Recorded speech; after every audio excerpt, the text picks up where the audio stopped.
स्वागत है बेटा आपका इस माइंड मैप सीरीज के अंदर। नया चैप्टर का नाम है बेटा मूविंग चार्ज एंड मैग्नेटिज्म। हम बहुत सारे PYQ भी कर रहे हैं। ये स्पेशलिटी है हमारे माइंड मैप की। अगर कांस्टेंट मैग्नेटिक फील्ड है तो उसके अंदर पूरी वायर पे निकालने के लिए L इफेक्टिव का कॉन्सेप्ट यूज होता है। अब पूछोगे सर L इफेक्टिव क्या है, तो जब ये घूमेगा तो स्प्रिंग भी घूमेगा, स्प्रिंग घूमेगा तो उसमें एक रिस्टोरिंग टॉर्क आता है बेटा। वो क्या कर रहा है, सुई को घुमा रहे हैं ना, सुई को घुमा रहे हैं तो एक टॉर्क आ रहा है। तो टॉर्क दे कौन रहा है बेटा, पूरे यूट्यूब पे छान के देख लेना कि ये एक माइंड मैप के हिसाब से one of the best session होगा इस चैप्टर का which you have ever seen. Hello नमस्कार आदाब सत श्री अकाल, क्या हाल चाल है प्यारे प्यारे बच्चों का। स्वागत है बेटा आपका इस प्यारी सी माइंड मैप सीरीज के अंदर। अगेन एक नया चैप्टर लेकर मैं आपके सामने आ गया हूं। आपका अपना गगन गर्ग, आपका अपना बड़ा भाई, आपका अपना दादा। स्वागत है बेटा आपका इस माइंड मैप सीरीज के अंदर। नया चैप्टर का नाम है बेटा मूविंग चार्ज एंड मैग्नेटिज्म। जैसे आप इतना सारा प्यार बरसा रहे हैं, आई होप आपको बहुत मजा आ रहा होगा इस प्यारी सी माइंड मैप सीरीज के अंदर, जिसके अंदर हम सारे के सारे कॉन्सेप्ट को धुआं धुआं कर देते हैं एंड साथ ही साथ हम बहुत सारे PYQ भी कर रहे हैं। ये स्पेशलिटी है हमारे माइंड मैप की। आज की क्लास के अंदर भी मैं आपको वादा करता हूं कि बहुत सारे PYQ कराऊंगा, है ना जी। और मैक्सिमम से मैक्सिमम कॉन्सेप्ट हम यहां पर कवर कर लेंगे। ध्यान रखेंगे कि कोई भी फॉर्मूला आपका कोई भी चीज छूटे ना, इतना थोड़ा सा मेक श्योर करेंगे। तो चलिए स्टार्ट करते हैं बेटा अपने पहले सेगमेंट से। तो पहला सेगमेंट आता है बेटा आपके पास मैग्नेटिक फील्ड का। तो अगर मैं बात करूं बेटा मैग्नेटिक फील्ड की, तो मैग्नेटिक फील्ड क्या है। मैग्नेटिक फील्ड एक रीजन है, एक इलाका है जहां पर अगर कोई नया मैग्नेटिक मटेरियल आए या नया मैग्नेट आए, उसके ऊपर एक फोर्स या टॉर्क फील हो। यानी कि अगर इस जगह पर मैग्नेटिक फील्ड मौजूद है तो इस जगह पर अगर मैं एक नया मैग्नेट लाता हूं या एक मैग्नेटिक मटेरियल को रखता हूं तो उसके ऊपर अगर फोर्स फील होता है, इसका मतलब यहां पर क्या मौजूद है, मैग्नेटिक फील्ड मौजूद है। तो रीजन अराउंड द मैग्नेट और magnetic substance where another magnet और मैग्नेटिक सब्सटेंस फील्स फोर्स और टॉर्क। सभी को पता है मैग्नेटिक फील्ड एक इलाका हो गया। अब अलग अलग जगह पर मैग्नेटिक फील्ड की जो ताकत है उसे बोलते हैं मैग्नेटिक फील्ड इंटेंसिटी या मैग्नेटिक फील्ड स्ट्रेंथ। यानी कि मैंने बोला कि इस जगह पर बता कितना मैग्नेटिक फील्ड है, यानी कि कितनी ताकत है मैग्नेटिक फील्ड की। तो मैग्नेटिक फील्ड की ताकत को बोला जाता है मैग्नेटिक फील्ड इंटेंसिटी या मैग्नेटिक फील्ड स्ट्रेंथ। अब इतना बड़ा बड़ा ना बोल के हम सिंपल बोलते हैं कि मैग्नेटिक फील्ड बता। फील्ड तो वैसे इलाका ही होता है, बट हम शॉर्ट में बोलते हैं। अगर हम पूछे कि यहां पर मैग्नेटिक फील्ड बता, इसका मतलब मैग्नेटिक फील्ड स्ट्रेंथ की बात कर रहा हूं, ताकत की बात कर रहा हूं। तो आपके पास जो मैग्नेटिक फील्ड होता है बेटा वो बी वेक्टर से शो होता है। इसके ऊपर वेक्टर का साइन लगा है तो क्वाइट ऑब्वियस है एक ऐसी क्वांटिटी बेटा आपके पास वेक्टर क्वांटिटी होगी। इसकी जो SI यूनिट होती है उसका नाम होता है टकला, और सॉरी टेस्ला नाम होता है इसका, है ना। तो इसका नाम क्या है, टेस्ला, जो मेजरली टेस्ला ही होता है। बाद में आप जो फ्लक्स पढ़ते हो बेटा, फ्लक्स के अंदर क्या आ जाता है बेटा, वेबर पर मीटर स्क्वायर, है ना, weber per meter square flux की यूनिट से समझ में आ जाता है। यहां पर क्या मेरी बात क्लियर है। जैसे हमने इलेक्ट्रिक फ्लक्स पढ़ा था, हम अगले चैप्टर में यानी कि मैग्नेटिज्म एंड मैटर के अंदर हम मैग्नेटिक फ्लक्स पढ़ेंगे। तो उस मैग्नेटिक फ्लक्स की यूनिट बेटा कितनी होती है आपके पास, वेबर होती है। तो फ्लक्स होता है मैग्नेटिक फील्ड इनटू एरिया, तो एरिया को नीचे लेके आ गए फ्लक्स के, तो वेबर पर मीटर स्क्वायर के आ गया, मैग्नेटिक फील्ड की यूनिट आ गई। आपको मेजरली अभी टेस्ला याद करना है, टेस्ला को कैपिटल T से शो किया जाता है। सीजीएस यूनिट जो होती है बेटा वो होती है गॉस, जैसे हमने गॉस लॉ पढ़ा था वैसा ही नाम है गॉस आपके पास। और 1 टेस्ला इज इक्वल टू 10 की पावर 4 गॉस होता है। ये थोड़ा सा रिलेशन याद रखोगे तो कई सवालों में काम आ सकता है, बाकी इसका कोई डायरेक्ट नहीं पूछेगा आपसे। उसके बाद बात आती है बेटा आपके पास कि अगर आपके पास जो चार्ज रेस्ट पर होता है तो वो केवल इलेक्ट्रिक फील्ड को जनरेट करता है। सॉरी वापिस से सुनो, अगर चार्ज रेस्ट पर है, स्टैटिक चार्ज है, तो वो केवल अपने आसपास क्या क्रिएट करता है, इलेक्ट्रिक फील्ड क्रिएट करता है। अगर करंट कैरिंग वायर है वो केवल मैग्नेटिक फील्ड क्रिएट करती है। कई बार दिमाग में आता है सर करंट कैरिंग वायर है, करंट है तो चार्ज भी है। अरे भाई करंट कैरिंग वायर न्यूट्रल होती है। इस वायर में करंट दौड़ रहा है तो ये तो न्यूट्रल ही है। क्यों, क्योंकि इसके अंदर जितने पॉजिटिव है उतने ही नेगेटिव है, बस फ्री इलेक्ट्रॉन दौड़ रहे हैं एक डायरेक्शन में, इसलिए करंट है। तो कुल मिला के करंट कैरिंग वायर कैसी होती है बेटा, न्यूट्रल। तो वहां पर कोई चार्ज तो है ही नहीं, तो इलेक्ट्रिक फील्ड तो होगा नहीं। तो करंट कैरिंग वायर में देखा गया कि वो क्या क्रिएट करती है बेटा, मैग्नेटिक फील्ड क्रिएट करती है। और अगर आपके पास यूनिफॉर्म मोशन में एक चार्ज है, वो 10 की स्पीड से चल रहा है, तो वो इलेक्ट्रिक फील्ड भी क्रिएट करेगा, क्योंकि चार्ज है तो इलेक्ट्रिक फील्ड है। और वो चल रहा है तो चार्ज का चलना मतलब करंट है, और करंट की वजह से क्या आएगा बेटा, मैग्नेटिक फील्ड आएगा। क्या मेरी बात क्लियर है, यस। अगर मैं बात करूं, सबसे इंपॉर्टेंट बात आती है यहां पर, एक बायट सेवर्ट लॉ है। बायट सेवर्ट लॉ क्या बोलता है बेटा आपको? बायट सेवर्ट ने क्या दिया, एक फॉर्मूला दिया जो कि क्या बताता है कि किसी करंट कैरिंग छोटे से एलिमेंट के कारण, अगर कोई ये वायर है, इसमें करंट जा रही है, इसका कोई छोटा सा एलिमेंट किसी जगह पर कितना मैग्नेटिक फील्ड क्रिएट करेगा, वो किसने बताया बेटा? बायट सेवर्ट ने बताया। उसका फॉर्मूला कितना होता है बेटा? म्यू नॉट आई। जैसे एक छोटी सी वायर है, एक वायर है, उसका छोटा सा हिस्सा है एल, डीएल। तो डीएल तो लेंथ हो गई बेटा, इसके ऊपर वेक्टर लगाया, मतलब इसको वेक्टर की तरह ट्रीट करेंगे और लेंथ वेक्टर उस डायरेक्शन में लेंगे जिस डायरेक्शन में करंट होगा। अब देखो इस एलिमेंट में करंट ऊपर जा रहा है, तो डीएल वेक्टर की डायरेक्शन ऊपर ले ली मैंने। ठीक है जी। अगर मुझे पी पॉइंट पर मैग्नेटिक फील्ड निकालना है तो मैं एक आर वेक्टर डिफाइन करूंगा। आर वेक्टर क्या होता है बेटा? पोजीशन वेक्टर, यानी कि एक ऐसा वेक्टर जो किसी पॉइंट की पोजीशन को बता रहा है। जब हम कोई पोजीशन वेक्टर लेते हैं तो जिस पॉइंट की पोजीशन बतानी है वहां पर तो हेड होगा, ये तो सिंपल है। पर टेल कहां पर होगी? वैसे तो ओरिजिन पर होती है नॉर्मल केस में, लेकिन यहां पर कहां पे लेनी है बेटा? डीएल पे। जिस एलिमेंट के कारण निकाल रहे हैं वहां पर टेल, और जहां पर निकाल रहे हैं वहां पर हेड। यानी कि एक ऐसा वेक्टर बनाना है जिस एलिमेंट के कारण निकाल रहे हैं वहां पर टेल लगा दो, और जहां पर निकाल रहे हैं वहां पर हेड बना दो। वो वेक्टर क्या कहलाएगा आपके पास? आर वेक्टर कहलाएगा। बिल्कुल शानदार, कोई समस्या नहीं आई है जी। तो जो फॉर्मूला दिया वो कितना दिया बेटा? Mu naught I DL cross R vector, DL vector cross R vector upon में 4 पाई आर क्यूब। क्या बेटा? 4 पाई आर क्यूब। अब बात आती है गुरुजी म्यू नॉट क्या होता है? म्यू नॉट होता है बेटा permeability of free space. Permeability of free space, ये कांस्टेंट है, अभी कांस्टेंट मान लो। इसके अगले चैप्टर में हम फील भी करेंगे कि परमिएबिलिटी होती क्या है। ठीक है। वैसे तो माइंड मैप तो आप तो वैसे भी पढ़ चुके हो सब कुछ, लेकिन फिर भी मैं तो अपनी तरफ से सब कुछ बताऊंगा। तो नेक्स्ट चैप्टर में जब ये आएगा परमिएबिलिटी तो बता दिया जाएगा। अभी समझ लो परमिएबिलिटी एक कांस्टेंट है, तो परमिएबिलिटी ऑफ फ्री स्पेस वो किसके बराबर होता है बेटा आपके पास? 4 पाई इंटू 10 की power -7 tesla meter per ampere, tesla meter per ampere. तो 4 पाई इंटू 10 की पावर -7, ये डेटा याद रखना किसकी वैल्यू है बेटा? म्यू नोट की वैल्यू है। या छोटा करके कैसे याद करोगे बेटा? म्यू नोट अपॉन 4 पाई की वैल्यू किसके बराबर होगी? 10 की पावर -7, क्योंकि मैक्सिमम फॉर्मूले में आपको म्यू नोट अपॉन 4 पाई मिलेगा ही मिलेगा मैक्सिमम में। तो म्यू नोट अपॉन 4 पाई की सीरीज भी वैल्यू रख सकते हैं बेटा 10 की पावर -7, या सीधे सीधे म्यू नोट की वैल्यू रख दो 4 पाई 10 की पावर -7, 4 पाई से 4 पाई कट जाएगा तो भी 10 की पावर -7 बचेगा। उसके बाद बात आता है बेटा आर वेक्टर में डिफाइन कर ही दिया है। अब आगे बढ़ते हैं। जब हमने क्या किया बेटा, इस बायट सेवर्ट लॉ का यूज किया अलग अलग चीजों के कारण मैग्नेटिक फील्ड निकालने के लिए, तो सबसे पहला इंपॉर्टेंट फॉर्मूला आता है एक वायर के कारण। अगर आपके पास एक स्ट्रेट वायर है, तो स्ट्रेट वायर, ये वायर है, वायर से मुझे इस पॉइंट पे निकालना है। अब ध्यान से सुनना, करना क्या है, प्रोसीजर सुन लेना कि वायर के कारण मुझे इस पॉइंट पर निकालना है। जिस पॉइंट पर निकालना है वहां से परपेंडिकुलर लाइन ड्रॉ कर दी, कर दी, वायर के साथ परपेंडिकुलर लाइन ड्रॉ कर दी, कर दी, यस। अब वायर के सबसे टॉप मोस्ट पॉइंट को पकड़ने के लिए जितना तू चल रहा है इस तरफ, किस तरफ बेटा? ये कौन सी डायरेक्शन हो गई? क्लॉकवाइज डायरेक्शन, क्लॉकवाइज, हाँ क्लॉकवाइज डायरेक्शन। और सबसे नीचे वाले एलिमेंट को पकड़ने के लिए कहा जाना है इस हॉरिजॉन्टल लाइन से नीचे की तरफ जाना है, यानी कि एंटी क्लॉकवाइज चलना है। दोबारा सुन ले, थीटा1 ढूंढना है। थीटा1 क्या है कि मैं हॉरिजॉन्टल लाइन से, कौन सी हॉरिजॉन्टल लाइन? जिस पॉइंट पर निकालना था वहां से लेके उस वायर की परपेंडिकुलर डिस्टेंस, तो ये हॉरिजॉन्टल लाइन ड्रॉ हो गई। इस लाइन से मैं सबसे ऊपर वाले को ढूंढने के लिए जब मैं क्लॉकवाइज चला तो वो थीटा1 है, और नीचे वाले एलिमेंट को ढूंढने के लिए कितना चला? थीटा2 चला, और थीटा1 थीटा2 पता कर दिया तो फॉर्मूला निकल के आता है बेटा आपके पास mu naught I by 4 pi R. R क्या है बेटा? उस पॉइंट का वायर से distance into sine theta plus sine theta, sine theta plus sine theta. क्या मेरी बात क्लियर है? याद रखना थीटा1 थीटा2 लिखने ज्यादा इंपॉर्टेंट है, कैसे लिखा हमने दोबारा समझ ले कि वायर से एक पॉइंट पर मैग्नेटिक फील्ड निकालना है, उस पॉइंट पर पहले परपेंडिकुलर वो डाल दिया डिस्टेंस, तो ये आ गया आर। तो ये जो हॉरिजॉन्टल लाइन है इससे सबसे ऊपर वाले एलिमेंट को पकड़ने के लिए चलेगा तो चलना है तेरे को क्लॉकवाइज, और सबसे नीचे वाले एलिमेंट को पकड़ने के लिए कैसे चलना है बेटा? Anti clockwise. तो जो क्लॉकवाइज चला वो थीटा1 है, और जो एंटी क्लॉकवाइज चला वो थीटा2 है, और थीटा1 थीटा2 पुट कर दिया, आंसर आ जाएगा। अभी केवल मैग्नीट्यूड सीख ले, डायरेक्शन एक झटके से एक रूल से निकाल लेते हैं।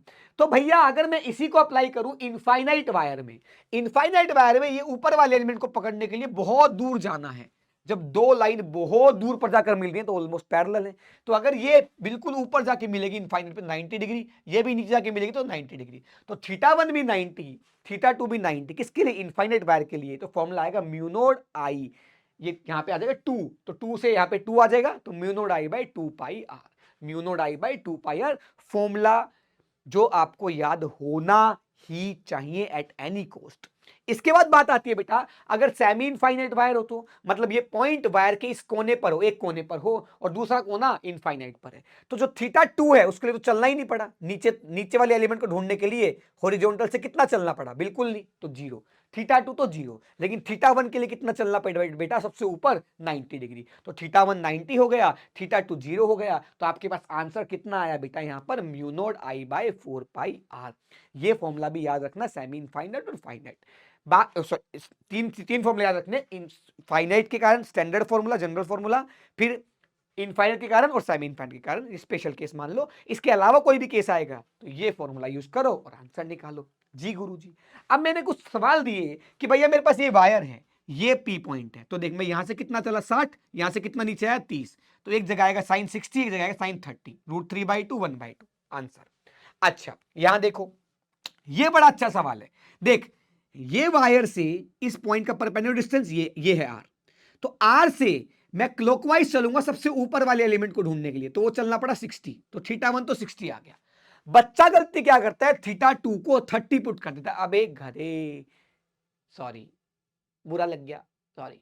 अच्छा ध्यान से देख, क्या कि अगर मैं हॉरिजॉन्टल से कैसे चलना है, मुझे नीचे वाले पॉइंट को ढूंढने के लिए एंटी क्लॉकवाइज चलना है, तो मुझे यहां से लेके पूरा यहां तक चलना पड़ेगा, तो ये 30 है, तो ये बाकी बचा हुआ कितना हुआ 330, तो थीटा 2 इज 330, तो थीटा 2 को 330 पुट करेगा, 330 होता है 360 minus 30, sine 360 minus 30, fourth quadrant का एंगल नेगेटिव में आएगा साइन की वैल्यू, तो -1/2 आंसर यहां पे आएगा, तब जाके अपना ये आया। This is very important, start लगा देता हूं, जिसको सीखने की जरूरत पड़ेगी, इसी माइंड में मैं सब कुछ सिखा जाऊंगा, टेंशन मत लेना। इसके बाद ध्यान से देख बेटा कि अगर मैं यहां पर बात करूं तो वायर के ऊपर चला तो भैया 45, इधर चला तो भी 45, तो आंसर कितना आ गया बेटा आपके पास, ये आ गया, ठीक है। अच्छा यहां देखो, वायर के एक को ढूंढने के लिए 53 चला, एक को ढूंढने के लिए 37 चला, आंसर आ गया बेटा। अब यहां पर क्रॉस डॉट क्रॉस कुछ कुछ लगा रखा है, तो क्या आएगा बेटा, कैसे, किसी स्ट्रेट वायर के कारण अगर आपको डायरेक्शन निकालनी है तो कैसे निकलेगी बेटा, तो अपनी उंगली, अपना अंगूठा पहले राइट हैंड लो, राइट हैंड को स्ट्रेच कर लो, स्ट्रेच ऐसे सीधा ऐसे कर लो, पाम को, राइट हैंड के पाम हथेली को क्या कर लो, स्ट्रेच कर लो, करंट की डायरेक्शन में अंगूठा रखो, मान लो करंट ऊपर जा रहा है इस वायर में, तो अंगूठा रखा ऊपर, और मान लो इधर मैग्नेटिक फील्ड निकालना है, तो ये जो उंगलियां हैं वो इधर की तरफ होनी चाहिए, तो देख ऊपर करंट, उंगलियां इधर, तो जो हथेली है वो इस तरफ दिखा रहा है, तो इस तरफ मैग्नेटिक फील्ड होगा। अच्छा सर मेरे को इधर निकालना है, करंट ऊपर है, तो करंट ऊपर, मैंने उंगलियां कहां पॉइंट करी, जहां पे निकालना था, हथेली इस तरफ है, तो इस तरफ मैग्नेटिक फील्ड होगा। सर मुझे इधर निकालना है, तो करंट ऊपर, इस तरफ निकालना है, तो मेरी उंगलियां इधर होनी चाहिए, तो मेरी पाम जो है पीछे की तरफ, हथेली इस तरफ डायरेक्ट कर रही है, तो पीछे की तरफ मैग्नेटिक फील्ड होगा। तो मैग्नेटिक फील्ड निकालने के लिए palm hand, right hand palm rule किसके लिए लगाएंगे, स्ट्रेट वायर के लिए। वो कैसे लगेगा बेटा, सिंपल, कि अंगूठा रखो करंट की डायरेक्शन में, thumb along the direction of current, fingers pointed toward the point where B need to be calculated, जहां पर बी निकालना है वहां पर उंगलियां पॉइंट होनी चाहिए, उस तरफ दिखनी चाहिए, उंगली कर देना उधर ऐसे, और उसके बाद जो पाम इंडिकेट करेगी वो क्या करेगी बेटा, हथेली, हथेली का ये वाला हिस्सा, ये वाला क्या इंडिकेट करेगा बेटा आपके पास, मैग्नेटिक फील्ड की डायरेक्शन। क्या मेरी बात क्लियर है सर, बिल्कुल सही बात है। अब आपका ये होमवर्क है, देख एक बता रहा हूं, ये करंट की डायरेक्शन में अंगूठा, उंगलियां इस तरफ, हथेली अंदर की तरफ, तो अंदर की तरफ आ गया। यहां पर देख करंट की डायरेक्शन में अंगूठा, उंगली इस तरफ, पॉइंट इस तरफ, हथेली अंदर, तो अंदर की तरफ आ गया। यहां पर देख करंट की डायरेक्शन इधर, उंगलियां इधर होनी चाहिए, यहां निकालना है, तो पाम कहां पर है, बाहर की तरफ, तो यहां पर बाहर की तरफ मैग्नेटिक फील्ड आ गया। यहां देख करंट की डायरेक्शन कहां है बेटा, इधर, और निकालना इधर है, तो करंट डायरेक्शन इधर, उंगलियां इधर होनी चाहिए, पाम बाहर की तरफ है, तो बाहर आ जाएगा। सारे के सारे सॉल्व हो गए कि नहीं हो गए सर, बिल्कुल हो गए। तू 10-15 मिनट रुक जा, तुझे ये बिलीव करा दूंगा कि सिर्फ इतना पढ़ के भी कितने सारे पीवाईक्यू अभी तेरे सामने तू खुद सॉल्व कर लेगा, यकीन मान मेरी बात का। आगे बढ़ते हैं बेटा, ये ताकत का सिंबल इसलिए ये भाई सब दिमाग की एक्सरसाइज हो रही है तेरी। आ जाओ नेक्स्ट, आओ।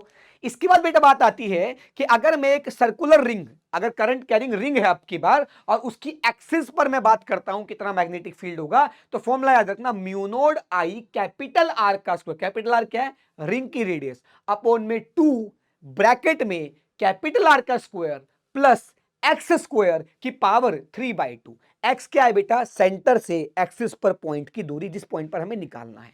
तो देखो ध्यान से, आर रेडियस है, इस पॉइंट पर निकाला तो एक्स दूरी पर था, mu naught I capital R का square 2 into R square plus X square. 3/2 नहीं आएगा, 3/2 मुझे इलेक्ट्रिक फील्ड वाला याद रह गया होगा। तो कितना आएगा आपके पास, इतना फॉर्मूला निकल के आएगा। क्या मेरी बात क्लियर है? बोल भाई साहब। सर बिल्कुल क्लियर है। हालांकि मैं एक बार चेक भी कर लेता हूँ, क्योंकि मैं कभी फॉर्मूला गलत ना लिख दिया मैंने, है ना। कोई बुराई नहीं है चेक करने में। लेट मी चेक, कभी मुझसे गलती ना हो जाए, नहीं तो मुझे डिराइव करना पड़ेगा, और डिराइव करने की हिम्मत ना है भाई हम में, क्योंकि मुझे तो याद आ रहा है 3/2 होना चाहिए। मुझे तो याद आ रहा है 3/2 होना चाहिए। हाँ 3/2 है। हम कहीं से गलत बोल सकते हैं भैया, यहाँ 3/2 आएगा। हमने कहीं नहीं लगाया 3/2। जब हमने बोला है तो एक एक शब्द कीमती है हमारे, बोला है तो। चलो जी, तो यहां से देख के पता लगा बेटा आपके पास कि अगर मैं बात करूं, किसका बेटा, अगर मैं बात करूं किसका बेटा, मुझे सेंटर पे निकालना है। सेंटर पे एक्स की वैल्यू कितनी हो जाएगी, ये पॉइंट यहां पे आ जाएगा, तो एक्स की वैल्यू 0 हो गई। एक्स की वैल्यू 0 पुट करोगे तो आर स्क्वायर की पावर 3/2 आर क्यूब, तो नीचे एक आर बचेगा, mu naught I by 2 R बचेगा, mu naught I by 2 R बचेगा। यस सर बिल्कुल सही बात है। इसका मतलब जो मैक्सिमम मैग्नेटिक फील्ड है बेटा वो कहां पर है, एक्स इज इक्वल टू 0 पर है। क्यों सर? क्योंकि देख, ये आर स्क्वायर हमेशा पॉजिटिव होगा, एक्स स्क्वायर भी हमेशा पॉजिटिव होगा। तो आर स्क्वायर में कुछ ऐड कर रहे हो तो ये वैल्यू आर स्क्वायर से तो हमेशा ज्यादा ही होगी ना। तो ये वैल्यू मिनिमम कब होगी, जब एक्स की वैल्यू 0 होगी, और ये वैल्यू मिनिमम होगी तो ये मैक्सिमम होगा। समझ में ही आ रहा है बेटा। डिनोमिनेटर मिनिमम कब होगा, जब एक्स की वैल्यू 0 होगी, क्योंकि एक्स की वैल्यू कुछ चाहे नेगेटिव कुछ चाहे पॉजिटिव, ये तो पॉजिटिव ही आएगा। और आर में कुछ जोड़ोगे तो आंसर बढ़ेगा ही बढ़ेगा, और ये बढ़ेगा तो ये वैल्यू कम हो जाएगी। तो यानी कि मैक्सिमम कहां पर आता है बेटा, रिंग के केस में पूरी एक्सिस पर मैक्सिमम कहां पर आएगा बेटा, सेंटर पे ही आएगा। और किसके बराबर आएगा, mu naught I bye 2r। जरूर याद रखना बेटा, सेंटर पे ये फॉर्मूला होता है रिंग का। ठीक है जी। यहां पर देखने वाली बात क्या है बेटा, ये 2 पॉइंट क्यों बनाए, r/2 और -r/2। यहां पर जो ये कर्व है वो अपनी ये क्या चेंज करता है बेटा, कर्वेविटी चेंज करता है, कर्वेचर चेंज करता है। पहले ऐसे है ढलता हुआ पैराबोला, फिर खिलता हुआ पैराबोला। ये पॉइंट ऑफ इन्फ्लेक्शन जो बोलते हैं वो वाला पॉइंट है।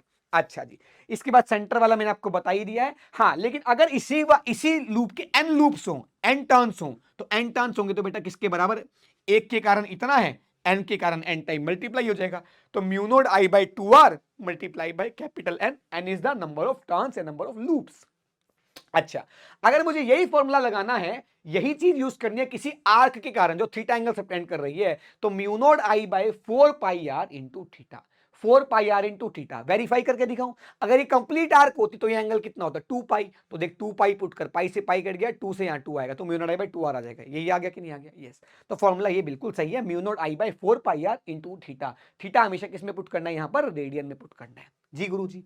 अब बात करें बेटा, लूप के कारण कभी भी लूप के कारण क्या निकालना हो, मैग्नेटिक फील्ड डायरेक्शन निकालो। कैसे निकलेगी, करंट की डायरेक्शन में उंगलियां घुमाओ, अंगूठा क्या देगा, मैग्नेटिक फील्ड की डायरेक्शन। करंट की डायरेक्शन में उंगलियां घुमाओ, अंगूठा क्या देगा, मैग्नेटिक फील्ड डायरेक्शन। कौन सा, right hand, right hand, right hand. बात क्लियर है?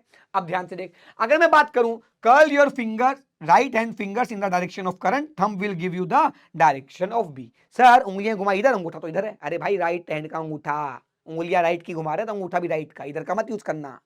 चलो, अगर मैं बात करूं करंट ऐसे है, तो देख करंट ऐसे तो उंगलियां अंदर, ये अंगूठा अंदर, अंगूठा अंदर मतलब मैग्नेटिक फील्ड अंदर। करंट ऐसे है तो मैंने उंगलियां घुमाई करंट के डायरेक्शन में, मैग्नेटिक फील्ड है बाहर। यहां पर देख, यहां पर करंट है ऐसे, अंदर से बाहर आ रहा है। देखिए डॉटेड का मतलब है अंदर वाला साइड है, और ये बाहर से, तो ऐसे, तो देख इस तरफ मैग्नेटिक फील्ड आ रहा है। यहां पर देख, यहां पर ऐसे, बाहर से अंदर, ऐसे ऐसे ऐसे ऐसे ऐसे ऐसे, जू जू जू, ऐसे। तो मैग्नेटिक फील्ड ऐसे है, मतलब क्या, करंट ऐसे है तो उंगलियां घुमाई तो मैग्नेटिक फील्ड ऊपर की डायरेक्शन में। तो इस तरीके से हम किसी भी करंट कैरिंग लूप, अगर क्लोज लूप मिल जाए तो उसमें सर्कुलर की जरूरत नहीं है, कैसा भी लूप मिल जाए, अगर वो क्लोज लूप है तो मैग्नेटिक फील्ड डायरेक्शन इस रूल से निकाल सकते हैं, राइट हैंड कर्ल रूल से। किससे, राइट हैंड कर्ल रूल से, थंब रूल बोल लो या तो। आगे बढ़ते हैं बेटा, अगर मैं बात करूं बेटा, अगर एक चार्ज मूव कर रहा है, अगर कोई सिंगल चार्ज है क्यू, अगर कोई सिंगल चार्ज है लेट से क्यू, और वो v वेलोसिटी से मूव कर रहा था, तो इस समय पर V से मूव कर रहा था, तो इस समय पर P पॉइंट पर कितना मैग्नेटिक फील्ड होगा। तो हमें मैग्नेटिक फील्ड का बेसिक फॉर्मूला किसने दिया था बेटा, बायट-सैवर्ट ने दिया था। तो यानी कि ये फॉर्मूला यूज किया। I किसके बराबर होता है, जो भी टोटल चार्ज है Q, और टाइम हो गया मान लो dt। dl बाई dt को मैंने कितना रख दिया बेटा, v रख दिया, अंदर ले गया dt को, तो dl बाई dt किसके बराबर है, वेलोसिटी के बराबर है। यस सर, क्लियर सर, क्योंकि भाई ये Q ही तो थोड़ा सा आगे जाके ये dl कवर कर लेगा। अरे यही तो है dl, अरे बात क्लियर है। तो dl किसके बराबर होगा, v इंटू dt। तो v into D T put करो, I को q by D T put करो, dt से dt कट गया, तो यहां पर v क्रॉस r आ जाएगा। जो फॉर्मूला था उसमें I की जगह q लगा दो, एंड जो dl था उसकी जगह वेलोसिटी लगा दो, तो फॉर्मूला किसका मिल जाएगा बेटा, magnetic field at a point due to charge q। जैसे हमने dl क्रॉस r से, यानी क्रॉस प्रोडक्ट की वैल्यू में निकालनी आती है, क्रॉस प्रोडक्ट के लिए डायरेक्शन निकालनी आती है, v की डायरेक्शन में उंगलियां रखना, r की डायरेक्शन में घुमाना, मैग्नेटिक फील्ड की डायरेक्शन मिल जाएगी।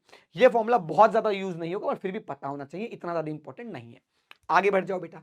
अगर मैं आपको एग्जांपल दूं कि एक इलेक्ट्रॉन है, वो घूम रहा है किसमें बेटा, सर्कल में, तो बताओ इसी क्रॉस सेक्शन पे इलेक्ट्रॉन को आने में कितना समय लगेगा, पूरा टाइम पीरियड t लगेगा। तो यानी कि इस क्रॉस सेक्शन से कितना करंट जा रहा है, तो total charge E, total time capital T। Capital T किसके बराबर आएगा बेटा, इस 2 pi into radius of nth orbit. ये मैंने हालांकि लास्ट में भी लिख रखा है, एटॉमिक ज्यादा डिटेल में लिख रखा है, ये तो ऐसे ही लिख दिया नॉर्मल, क्योंकि यहाँ पे आ रहा था। तो कुल मिला के अगर nth ऑर्बिट में एक इलेक्ट्रॉन घूम रहा है, तो 2 पाई RN nth ऑर्बिट, और वेलोसिटी इन nth ऑर्बिट ये लगाएंगे, और E बाई टी का चार्ज अपॉन टाइम रखेंगे, तो करंट आ गया, करंट आ गया, सेंटर पे कितना होता है, mu naught I by 2r, खत्म कहानी। अभी मैं इसको पूरा का पूरा वापस भी रिपीट करूंगा जब हमने लास्ट में किया।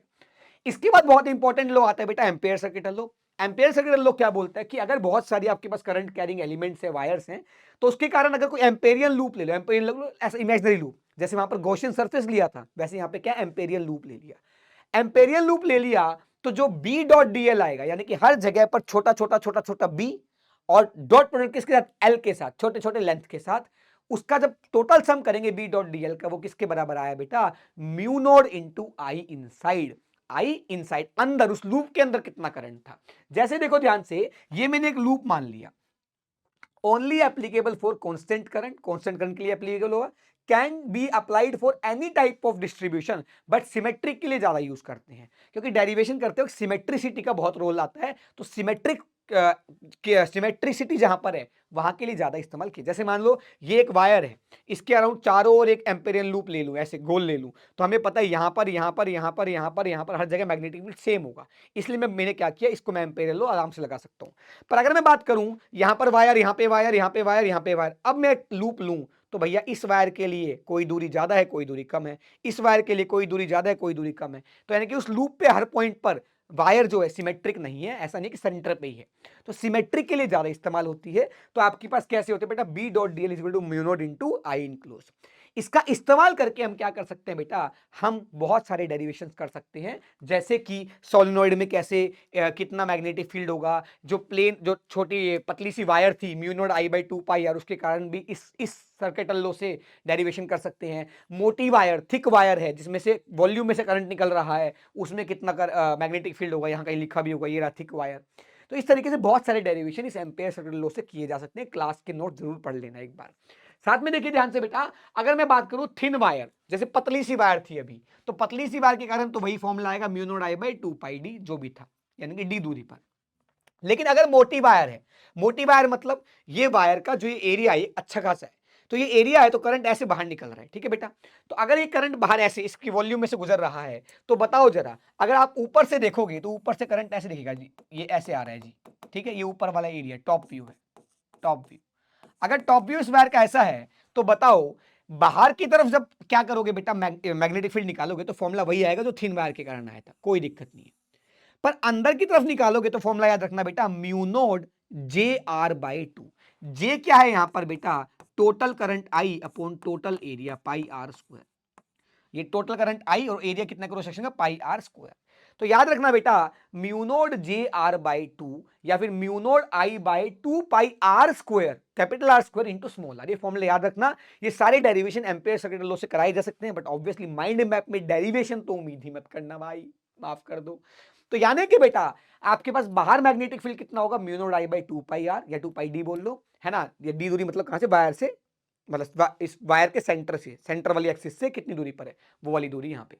और अगर मैं बात करूं मुझे वायर के अंदर किसी पॉइंट पर निकालना है तो वो कितना आएगा, mu naught I into small R मतलब सेंटर से दूरी उस पॉइंट की जहां पर निकालना है, अपॉन में 2 पाई कैपिटल आर का स्क्वायर। कैपिटल आर क्या है, उस पूरी वायर की खुद की रेडियस का स्क्वायर, या फिर mu naught J R by 2। दोनों फॉर्मूले से देख पा रहे हो बेटा कि अंदर जो मैग्नेटिक फील्ड है वो आर के प्रोपोर्शनल है, स्मॉल आर के, यानी कि जैसे जैसे आर बढ़ेगी, दूरी बढ़ेगी, वैसे वैसे मैग्नेटिक फील्ड बढ़ेगा। तो लीनियरली वेरी कर रहा है। उसके बाद 1/r पे डिपेंड कर रहा है, तो 1/r पे। यहां पर फॉर्मूला 1/r की टर्म्स में लिख लो, ज्यादा बेटर रहेगा ताकि कंफ्यूज ना हो। आर क्या है बेटा, हमेशा सेंटर से दूरी, इस वाली एक्सिस से दूरी, चाहे वो अंदर हो चाहे वो बाहर हो। स्मॉल आर क्या है बेटा, उस पॉइंट की दूरी एक्सिस से जहां पर हमें मैग्नेटिक फील्ड निकालना है। ठीक, आगे बढ़ते हैं बेटा। अगर हम सोलेनोइड की बात करें बेटा, तो अगर लॉन्ग सोलेनोइड है, अगर कुछ भी ना बोला जाए तो आपको सोलेनोइड कैसा मान के चलना है, लॉन्ग सोलेनोइड मान के चलना है। दूसरी बात, अगर आपको 3 नाम होते हैं तो लॉन्ग सोलेनोइड बोला तो होता है, या खाली सोलेनोइड बोल दिया जाएगा, या इनफाइनाइट सोलेनोइड बोल दिया जाएगा, या आपके पास आइडियल सोलेनोइड बोल दिया जाएगा। आइडियल, इनफाइनाइट और लॉन्ग एक ही बात है। और खाली सोलेनोइड बोल दो, कुछ भी डेटा ना दे, तो वो इनफाइनाइट ही मान के चलते हैं। तो आपके पास उसके लिए अंदर के लिए कितना मैग्नेटिक फील्ड आता है बेटा, mu naught N I by 2। N small N क्या है बेटा, total number of turns upon total length. मान लो इसमें 400 टर्न्स है और ये 10 मीटर का है, तो 400 टर्न्स अपॉन में 10 मीटर स्मॉल एन की वैल्यू होगी। Number of turns total length, total turns upon total length क्या है बेटा, सोलेनोइड का स्मॉल एन है। ठीक है जी। अगर मैं सोलेनोइड के बाहर बात करूं तो मैग्नेटिक फील्ड 0 होता है, और सोलेनोइड के किनारे पे बात करूं, एजिस पे, तो mu naught N I by 2 होता है, आधा हो जाता है। क्या मेरी बात क्लियर है? अगर कोई तुमसे पूछ ले कि फाइनाइट सोलेनोइड है, फाइनाइट का मतलब क्या है सर जी, कि इसकी लेंथ डिफाइंड है आपके पास, तो किसी पॉइंट पर पूछे तो क्या करो, सबसे पहले वाले एलिमेंट को जोड़ दो, ये एंगल हो गया φ1, हॉरिजॉन्टल से ये वाला एंगल हो गया φ1, आखिरी एलिमेंट को जोड़ दो और हॉरिजॉन्टल से ये वाला एंगल हो गया φ2, दोनों एंगल हॉरिजॉन्टल से लिए, याद रखना। तो फॉर्मूले में जब पुट करोगे तो mu naught N I by cos φ1 plus cos φ2, ये फॉर्मूला याद रखना, लेकिन फॉर्मूले के साथ साथ फिगर दिमाग में होना चाहिए कि φ1 φ2 हमने किसको बोला है, तभी तो कंपेयर कर पाओगे। मान लो मुझे ये दे दिया जाए, ये 60, ये 30, और ये जो एंगल है ये दे दिया जाए 120, अरे मुझे इसको 120 थोड़ी पुट कर देना, एक एंगल तो ये 60 है, चलो ठीक है, तो φ2 तो हो गया 60, लेकिन अगर ये एंगल 120 दे दिया जाए तो φ1 किसके बराबर आएगा, 120, 180 में से 120 गया तो ये 60 आ गया, तो φ1 भी 60 आएगा। क्या मेरी बात क्लियर है? यस। अगर हम बात करें टोरॉइड की, टोरॉइड क्या होता है, डोनट शेप का होता है, जैसे डोनट खाए होंगे, या ऐसा समझ लो ज्यादा ही दिल्ली एनसीआर के हो भाई सब, थोड़े से बड़े वाले है ना, बड़े वाले, वो बड़े वाले नहीं, बड़े वाले, हाँ बड़े वाले। तो डोनट शेप आपको पता होगा, ठीक है। और अगर मान लो हमारी तरह छोटे से इंसान हो, है ना, तो ऐसे मान लो जो टायर टायर होता है, टायर के ऊपर चारों ओर ऐसे ऐसे ऐसे ऐसे ऐसे ऐसे हमने तार लपेट दी, या फिर वो बाथ ट्यूब होती है बच्चों की, उसके ऊपर ऐसे ऐसे ऐसे ऐसे ऐसे ऐसे तार लपेट दी, तो ये क्या है आपके पास, सोलिनोइड है। या फिर एक सोलिनोइड के दोनों कोनों को पकड़ के गोल कर दिया, ऐसे दोनों कोनों पकड़ के मिला दिया, तो ये गोल सा यूं यूं यूं यूं यूं यूं यूं यूं यूं स्पाइरल ऐसे गोल सा बन गया। ठीक है बेटा, तो आपके पास वो टोरॉइड है। टोरॉइड के अंदर बाहर मैग्नेटिक फील्ड 0 होता है, अंदर फॉर्मूला सेम होता है, mu naught N I, mu naught N I, but यहां पर जो स्मॉल एन है वो चेंज हो जाएगा। स्मॉल एन क्या है, टोटल नंबर ऑफ टर्न्स, वो तो कैपिटल एन है, पर इसकी लेंथ कितनी लेंगे बेटा टोरॉइड की, 2 पाई आर। अब आर में बेटा ये आर अलग है, ये आर अलग है, हम कौन सा आर लें, तो हम मीन रेडियस लेते हैं। मीन रेडियस मतलब ये r1 plus r2 by 2, mean radius लिख देते हैं यहाँ पे, तो स्मॉल एन की वैल्यू मिल जाती है। तो ये टोरॉइड के अंदर मैग्नेटिक फील्ड निकालने का तरीका है। अब बात आती है गाइज कि मैग्नेटिक फोर्स किसके बराबर होता है, तो ये पाया गया कि जब एक मूविंग चार्ज मैग्नेटिक फील्ड में रखा होता है, मूविंग चार्ज रेस्ट पर होगा तो कोई फोर्स नहीं होगा, अगर एक चार्ज मूव कर रहा है और वो मैग्नेटिक फील्ड में है तो उसके ऊपर एक फोर्स फील हुआ, और वो किसके बराबर आया, Q into V cross B. अगर V क्रॉस बी, अगर आपके पास A क्रॉस B करते हैं तो जो रिजल्टेंट आता है वो A के भी परपेंडिकुलर होता है, B के भी परपेंडिकुलर होता है। सिमिलरली V क्रॉस B का जो रिजल्टेंट आएगा वही तो फोर्स होगा आपके पास, उसको Q से मल्टीप्लाई करने के बाद फोर्स आ जाएगा। तो आपको समझ में आया, जो फोर्स है वो V के भी परपेंडिकुलर होगा, और जो फोर्स है वो B के भी परपेंडिकुलर होगा। तो फोर्स, मैग्नेटिक फोर्स जो होता है वो वेलोसिटी के हमेशा परपेंडिकुलर होता है, और मैग्नेटिक फील्ड के भी परपेंडिकुलर ही एक्ट करता है। अगर आपके पास, याद करोगे थोड़े बहुत 11th आपने पढ़ी है, तो आपको ये पता होगा बेटा कि अगर फोर्स वेलोसिटी के परपेंडिकुलर लग रहा है, अगर फोर्स वेलोसिटी के परपेंडिकुलर लग रहा है तो बेटा वो केवल उसकी डायरेक्शन बदल सकता है, मैग्नीट्यूड को नहीं बदल सकता। यानी कि जो भी वेलोसिटी होगी उसके पास क्या है, एक तो स्पीड है यानी कि मैग्नीट्यूड है और एक डायरेक्शन है। तो perpendicular force can only change direction not magnitude. तो अगर जो मैग्नेटिक फोर्स है वो केवल डायरेक्शन को बदल रहा है, मैग्नीट्यूड को नहीं बदल रहा, तो हाफ एम वी स्क्वायर में काइनेटिक एनर्जी में वी क्या होता है, स्पीड होती है, मैग्नीट्यूड ऑफ वेलोसिटी होता है, तो वो तो चेंज ही नहीं हो रहा, और वो चेंज नहीं हो रहा तो काइनेटिक एनर्जी क्या रहेगी, कांस्टेंट रहेगी। या फिर ऐसे समझ सकते हो बेटा कि फोर्स है, मैग्नेटिक फोर्स वो वेलोसिटी के परपेंडिकुलर है, तो मैग्नेटिक फोर्स चलने की दिशा के परपेंडिकुलर लग रहा है, मैग्नेटिक फोर्स के कारण वर्क डन कितना आएगा, जीरो, क्योंकि फोर्स एंड वेलोसिटी परपेंडिकुलर है, और वर्क डन जीरो है तो वर्क एनर्जी थ्योरम क्या बोलती है कि work done by force equal to change in kinetic energy. तो जब वर्क डन है ही नहीं तो काइनेटिक एनर्जी भी चेंज नहीं होगी, तो यानी कि कांस्टेंट रहेगी। दोनों तरीके से सोच सकते हो। Q V, V cross B को खोलोगे तो वी बी साइन थीटा आ जाएगा। साइन थीटा क्या है, वी और बी के बीच का एंगल, वेलोसिटी वेक्टर और बी के बीच का एंगल। क्या मेरी बात क्लियर है? अगर मैं बात करूं, अगर आपके पास मैग्नेटिक फील्ड में कोई चार्ज पार्टिकल है, तीन तरीके का पाथ होता है बेटा आपके पास। एक, अगर थीटा जीरो है या 180 है, तो जीरो और 180 है यानी कि v और b के बीच का एंगल जीरो या 180 है, तो साइन जीरो और साइन 180 दोनों ही जीरो होते हैं, तो मैग्नेटिक फोर्स जीरो होगा। यानी कि वेलोसिटी जो है चार्ज पार्टिकल की वो पैरेलल टू मैग्नेटिक फील्ड या antiparallel to magnetic field है। मैं तो आयरन मैन बन गया। हाँ, एक ये पैरेलल टू मैग्नेटिक फील्ड और antiparallel to magnetic field है बेटा, तो आपके पास जो फोर्स आएगा मैग्नेटिक फोर्स वो जीरो होगा, और फोर्स जीरो है तो बेटा जैसे चल रहा था वैसे ही चलता रहेगा। अच्छा, इन सारी चीजों में मैं क्या कंसीडर कर रहा हूं, कोई और फोर्स नहीं है। ऐसे मत सोचो सर एमजी भी तो लगेगा, अरे वो कंसीडर नहीं कर रहा भाई, अभी वो सवाल में दे देगा आपको करना है कि नहीं करना। अब बात आती है बेटा, अगर थीटा 90 डिग्री है तो यहां पर साइन 90 कितना हो जाएगा, 1, तो क्यू वी बी कितना होगा बेटा, मैग्नीट्यूड हो जाएगा। मैग्नीट्यूड कितना है, क्यू वी बी।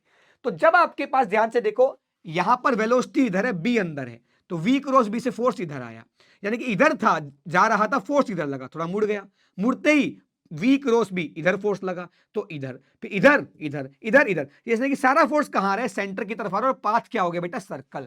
तो जो फोर्स है बेटा वो है क्यू वी बी।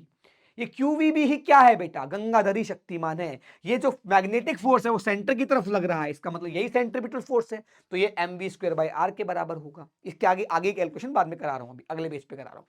इसके बाद अगर जो थीटा है यानी कि वेलोसिटी और मैग्नेटिक फील्ड के बीच का जो एंगल है बेटा वो 180, 0 या 90 से अलग हो, तो जो पाथ होता है बेटा वो कैसा होता है, हेलिकल होता है। कैसा पाथ होता है बेटा, हेलिकल पाथ होता है, स्प्रिंग लाइक पाथ। क्या मेरी बात क्लियर है? यस। आगे देखिए, अब बात आती है बेटा, जब आपके पास थीटा 90 है, अब डिटेल में चर्चा करते हैं।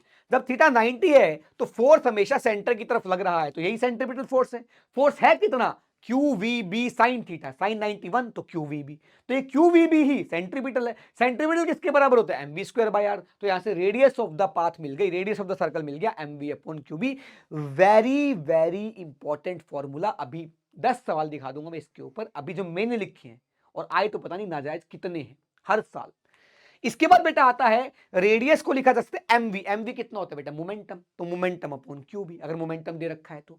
दूसरा फॉर्मूला क्या होता है बेटा, कई बार काइनेटिक एनर्जी दी होती है पार्टिकल की, तो मोमेंटम को लिखा जा सकता है √2m काइनेटिक एनर्जी, तो √2m kinetic energy upon Q भी। ये रेडियस के बहुत सारे फॉर्मूले जो कि आपको पता होने चाहिए, डायरेक्ट सवाल एग्जाम में मिलेगा आपको। आगे बढ़ते हैं बेटा, इसका एक चक्कर कंप्लीट करने का समय कितना होगा, तो टाइम निकालना है, डिस्टेंस अपॉन स्पीड। डिस्टेंस कितना है बेटा एक चक्कर में, 2 पाई आर, स्पीड कितना है v। अगर मैं बात करूं बेटा, रेडियस की वैल्यू है M V upon Q B, तो v से v कट गया, तो जो आंसर आया वो किसके बराबर है, 2 pi M upon Q B. तो अगर एक चार्ज पार्टिकल फिक्स है तो उसका मास फिक्स हो गया, चार्ज फिक्स हो गया, और मैग्नेटिक फील्ड अगर कांस्टेंट है, क्योंकि ये सब कांस्टेंट मैग्नेटिक फील्ड के अंदर ही पढ़ रहे हैं, तो आपके पास जो टाइम पीरियड है वो क्या होगा, कांस्टेंट होगा। यानी कि time period is not dependent on velocity, कि गति क्या है, किस स्पीड से घूम रहा है उस पर डिपेंड ही नहीं कर रहा भैया। तो ज्यादा टेंशन नहीं लेने की, जल्दी जल्दी दौड़ा देता हूं, नहीं टेंशन नहीं लेनी। अच्छा आगे बढ़ते हैं बेटा, काइनेटिक एनर्जी का formula half M V square, अगर वेलोसिटी दे रखी है तो। कई बार वेलोसिटी नहीं देगा तो भैया वेलोसिटी के फॉर्मूला पुट कर दो, तो वहां पे यहां से पुट कर दे वेलोसिटी का formula, R Q B R upon M, तो Q B R upon M put करेगा तो Q square B square R square upon M square, एक एम से एक एम कट जाएगा, तो भैया Q square B square R square upon 2m answer आ जाएगा। तो हमें पता लगेगा सवाल पढ़ के कि हमें ये यूज करूं, ये करूं, ये करूं, ये करूं, या ये करूं, रेडियस के ये करूं, ये करूं, या ये करूं। सवाल पढ़ के समझ में आएगा, तो सारे होने चाहिए या कन्वर्ट करने आने चाहिए जल्दी जल्दी। इसके बाद बात करता हूं बेटा मैं आपके पास कि अगर जो थीटा है वो 90, 180 या 0 से अलग है तो हेलिकल पाथ होगा। देखो ये वेलोसिटी है, ये बी है, तो इनके बीच का एंगल कितना है, थीटा है। ना तो ये 0 दिख रहा, ना ये 180 दिख रहा, ना ये 90 दिख रहा। तो हुआ क्या बेटा, इस वेलोसिटी के दो कंपोनेंट कर दिए, वी कॉस थीटा, ये वी साइन थीटा। ये वी साइन थीटा बेटा मैग्नेटिक फील्ड के परपेंडिकुलर है। तो जब वेलोसिटी मैग्नेटिक फील्ड के परपेंडिकुलर थी बेटा, ये वेलोसिटी और मैग्नेटिक फील्ड अंदर, तो पाथ कैसा था, सर्कल। तो ये वेलोसिटी के कारण जो पाथ है बेटा वो सर्कुलर है। लेकिन ये जो वेलोसिटी है बेटा, ये मैग्नेटिक फील्ड की दिशा में है, तो इसके कारण तो कोई फोर्स लगेगा ही नहीं। तो अगर मेरी एक वेलोसिटी इधर है और मेरे ऊपर इधर कोई फोर्स ही नहीं लग रहा, तो मैं चलता भी जाऊंगा। और जो ये वाली वेलोसिटी है उसके कारण मैं घूमने लग गया, तो भैया जो पाथ होगा वो ऐसे होगा कि घूमता भी जा रहा हूं और हेलिकल भी है। क्या मेरी बात क्लियर है कि भैया घूमता भी जा रहा हूं और आगे की तरफ भी जा रहा हूं। तो आगे कौन लेके जा रहा है, वी कॉस थीटा, घुमा कौन रहा है, वी साइन थीटा। तो रेडियस किसके बराबर आएगा बेटा, एम वी। वी की जगह क्या आएगा, वी साइन थीटा। जो परपेंडिकुलर वेलोसिटी थी वही तो रखोगे, तो वी के परपेंडिकुलर कौन सी वेलोसिटी है, वी साइन थीटा, तो वी साइन थीटा रखेंगे upon Q B. Time period again dependent है ही नहीं वेलोसिटी के, तो वही रहेगा 2 pi M upon Q B. उसके बाद पिच होता है बेटा। पिच क्या होता है कि मैंने यहां से चलना शुरू किया, अब मैं अगर आगे नहीं बढ़ रहा होता तो मैं वापस घूम के यहीं आ जाता, पर मैं आगे भी बढ़ रहा हूं, तो यहां से चलना शुरू किया और मैं आगे बढ़ते बढ़ते बढ़ते एक चक्कर में यहां पे आ गया, यहां पे आ गया। तो जो ये दूरी है, देख ध्यान से दोबारा देख, ये यही घूमना चालू किया और आगे भी बढ़ता रहा, तो आगे बढ़ता रहा, तो बेटा घूमते घूमते एक चक्कर बाद यहां आ गया। तो एक चक्कर में वो कितना आगे चल लिया उसे ही बोलते हैं पिच। तो पिच किसके बराबर आएगा बेटा, आगे चलने के लिए क्या लगाएंगे, वेलोसिटी इनटू टाइम, क्योंकि एक्सेलरेशन तो है नहीं। तो आगे चलने की वाली वेलोसिटी कितनी है, वी कॉस थीटा। टाइम कितना है, टाइम पीरियड के बराबर, तो बेटा V cos theta into time period के बराबर पुट किया, आंसर पाई, खत्म कहानी। इसके बाद एक बात आती है लोरेंट्ज फोर्स की। लोरेंट्ज फोर्स होता है कि जब एक चार्ज पार्टिकल है, अभी सबसे पहली स्लाइड में बताया था कि अगर चार्ज पार्टिकल चार्ज भी है और चल भी रहा है, तो चार्ज है तो इलेक्ट्रिक फील्ड भी है उसके पास और मैग्नेटिक फील्ड भी है। लेकिन अगर मैं बात करूं एक चार्ज पार्टिकल को एक ऐसे रीजन में रख दिया जाए जहां पर इलेक्ट्रिक फील्ड भी है और मैग्नेटिक फील्ड भी है, तो उसके ऊपर दोनों फोर्स लगेंगी। Q into E electric force लगेगा, इलेक्ट्रोस्टैटिक फोर्स लगेगा, और Q into V cross B magnetic force लगेगा। जब ये दोनों फोर्स का जो भी वेक्टर सम होगा उसे ही लोरेंट्ज फोर्स बोल दिया जाता है। क्या बोल दिया जाता है, लोरेंट्ज फोर्स बोल दिया जाता है, और कुछ अलग नहीं है। इसके बाद बात करें बेटा, कई स्पेशल केस आ जाते हैं कि अगर मैंने इसके अंदर थीटा एंगल से घुसा तो ये थीटा एंगल से ही निकलता है। हालांकि इसकी पूरी कैलकुलेशन होती है, ऐसे रट्टा मारना अच्छा तो नहीं है, लेकिन एक सिंपल केस बता देता हूं कि अगर ऐसा केस आ जाए कि थीटा एंगल से घुसा और थीटा से ही निकल के आ गया, तो पक्का है। तो इसने अंदर कितना समय बिताया, तो फॉर्मूला आएगा 2 pi M upon Q B, 2 theta upon 360 degree. अगर ये थीटा और थीटा 2 थीटा सबटेंड कर रहा है बाहर की तरफ ऐसे, तो जितना एंगल वो सबटेंड कर रहा है अंदर रहते वक्त जितना भी एंगल सबटेंड किया है बेटा, वो एंगल यहां डाल देंगे अपॉन 360 डिग्री कर देंगे। ये एंगल डिग्री में डालना, तभी तो 360 आएगा। तो ये क्या मिल जाएगा बेटा, अंदर कितना टाइम स्पेंड किया, किसमें बेटा, मैग्नेटिक फील्ड में। ये वाली चीज अगर डिटेल में पढ़ोगे तो ज्यादा बेटर है, मैं खुद कह रहा हूं ये वाली बात। आगे बढ़ते हैं बेटा। ओ सवाल आ गए जी गुरुजी, चलो जी धुआं कर दे सवालों को। पहला सवाल देख, दो लॉन्ग स्ट्रेट वायर हैं, carry equal current in opposite direction है शो इन द फिगर। एक में ऐसे एक में ऐसे, तो बता ये वायर 1 मान लो, ये वायर 2 मान लो, तो बताओ इस वायर के कारण यहां पे मैग्नेटिक फील्ड कितना आएगा, किस तरफ आएगा, करंट इधर, उंगलियां इधर, तो मेरे पाम इधर है, पाम इधर, तो यानी कि जो B1 आएगा वो अंदर की तरफ आएगा। यस, अब देख यहां पर करंट इधर है, उंगलियां इधर होनी चाहिए, तभी तो मेरी ये पॉइंट इस तरफ पॉइंट करेगा। तो करंट इधर, उंगलियां इधर, हथेली अंदर, यानी कि इस वायर के कारण भी मैग्नेटिक फील्ड कहां पर आ रहा है, अंदर की तरफ आ रहा है। ये बात तो समझ में आ गई। दोनों वायर के कारण अंदर की तरफ यानी कि सेम डायरेक्शन में आ रहा है, तो डायरेक्ट ऐड कर दूंगा। तो इस वायर के कारण कितना आएगा गुरुजी, इनके बीच की दूरी कितनी है बेटा, आपके पास 5 सेंटीमीटर, 5 सेंटीमीटर। तो बेटा ये दूरी कितनी हो जाएगी बेटा, 5/2 सेंटीमीटर। ये दूरी भी कितनी हो जाएगी बेटा, 5/2 सेंटीमीटर। अब ध्यान से देखना बेटा, वायर में करंट भी 10 एम्पियर, यहां पे भी 10 एम्पियर, दूरी भी सेम, तो दोनों का मैग्नीट्यूड तो सेम ही आएगा। तो जो B1 का मैग्नीट्यूड आएगा वही B2 का मैग्नीट्यूड आएगा, और वो किसके बराबर आएगा बेटा, फॉर्मूला देख, म्यू नोड I बाय में 2 पाई इंटू आर। सही बात है सर, तो ये आ गया सर जी म्यू नोड है 4 पाई इंटू 10 की पावर -7। आई किसके बराबर है 10, 2 इंटू पाई, और ये डिस्टेंस किसके बराबर बेटा 5/2 सेंटीमीटर, तो मीटर में कन्वर्ट कर दिया 10 की पावर -2। ठीक है बेटा, यस सर। तो बताओ 2 से 2 मर गया, 4 से 4 मर गया, मुझे फर्क नहीं पड़ता, बिल्कुल पड़ेगा फर्क। देखो ध्यान से, ये किसके बराबर आ गया बेटा 40/5 इंटू 10 की पावर -5, यानी कि ये आ गया आपके पास +2 -5। ठीक है, तो 8 इंटू 10 की पावर -5, एक आ गया 8 इंटू 10 की पावर -5। तो बताइए जरा ध्यान से देखिएगा, ध्यान से देखिए, चैन से सोना है तो जाग जाइए। बताओ बेटा, ये B1 आ गया तो B नेट किसके बराबर आएगा बेटा? B1 और B2 बराबर है, दोनों एक ही दिशा में है, तो 2B1 लिख दूं तो किसके बराबर आएगा? या B1 प्लस B2 लिख दूं, B1 प्लस B2 तो किसके बराबर आएगा बेटा? 2 से मल्टीप्लाई कर दो, 16 इंटू 10 की पावर माइनस 5, 10 से मल्टीप्लाई करोगे तो ये आ जाएगा 160, और 10 से डिवाइड करो 10 की पावर माइनस 6, तो 160 इंटू 10 की पावर माइनस 6 यानी कि माइक्रो टेस्ला, तो आंसर आएगा 160। दादा ने बोला 160 तो 160 ही आना चाहिए, अगर नहीं भी होगा तो गलत होगा वो। 160 सही है भाई साहब, लिखा भी सही है, टाइप इस दादा की जय हो। ठीक है बेटा, तो ये आपके पास आंसर निकाल दिया, तुरंत झटके सवाल हो गया, फॉर्मूला बेस्ड सवाल, खत्म कहानी। जेई मेंस 2024, जेई मेंस 2024 ऐसी मोच काटोगे बेटा, ढंग से पढ़ोगे तो अपने राज में ऐसी मोच काटोगे। ठीक है बेटा, चलिए आओ जी आगे बेटा। आगे क्या है? The magnetic field at the centre of the wire of the loop from the two semi circular wire, radius 1 radius 2, current carrying इतना इतना इतना। अरे भाई सिंपल, ध्यान से देख, इसमें करंट तो दे नहीं रखा, चलो करंट ऐसे मान लेते हैं, मैग्नीट्यूड पूछा है वैसे भी, तो बताओ इसके कारण करंट कितना आएगा, इसके कारण मैग्नेटिक फील्ड कितना आएगा? सर जी इसके कारण आ रहा है अंदर की तरफ, ओ हो B1। अच्छा इसके कारण कितना आ रहा है बेटा? B2 मान लेते, क्योंकि रेडियस 2 है ना इसकी, तो B2, तो B2 कहां पर आ रहा है बेटा? अंदर की तरफ। अब इसके कारण कहां आएगा बेटा? इसके कारण भी बेटा उंगलियां घुमाई करंट की डायरेक्शन में अंदर, तो B1 छोटी रिंग के कारण, छोटी सेमी सर्कुलर रिंग के कारण भी अंदर ही आ रहे हैं, तो बताओ B1 किसके बराबर आएगा गाइस? B1 आएगा म्यू नॉट आई तो आई हो गया, आई तो बाद में पुट कर देंगे, आई अपॉन में 4 इंटू पाई इंटू आर, पाई कितना है बेटा? पाई, R1 आर कितना है? R1। अच्छा थीटा, थीटा कितना है बेटा? सेमी सर्कुलर रिंग के लिए पाई होता है। अरे याद आ गया दोस्तों? यस याद आ गया। और B2 किसके बराबर आएगा बेटा? वो आएगा mu naught, yes I, yes 4 pi, yes radius R2, yes angle कितना उसके लिए भी पाई। अरे आर्क वाला फॉर्मूला लगा रहा हूं लाडले, दोनों के कारण अंदर है, तो बेटा बी नेट किसके बराबर आएगा बेटा? बी नेट आ गया देखो म्यू नॉट आई बाई में 4 पाई, तो भैया जी बाहर निकाल लिए भैया जी। अच्छा भैया जी मजे ही आ गए हैं भैया जी, तो बताओ बेटा यहां पर पाई से पाई कट गया, पाई से पाई तो कट गया, ठीक है जी, या फिर ऐसे कर लो, पाई से पाई यहां पे मत काटो, यहां पे ले लेते हैं। देखो यहां पे आएगा पाई अपॉन R1, तो पाई अपॉन R1 मतलब पाई अपॉन 2 पाई, सही बात है सर, प्लस में पाई अपॉन रेडियस 2 किसके बराबर है बेटा? 4 पाई। ओहो हो बहुत बढ़िया, शानदार, अति उत्तम, पाई से पाई गया, पाई से पाई गया, बहुत बढ़िया। तो बेटा म्यू नॉट अपॉन 4 पाई 10 की पावर माइनस 7 होता है सर जी। आई की वैल्यू सर जी किसके बराबर है? 4 एम्पियर के बराबर है सर जी, ये भी बहुत सही है।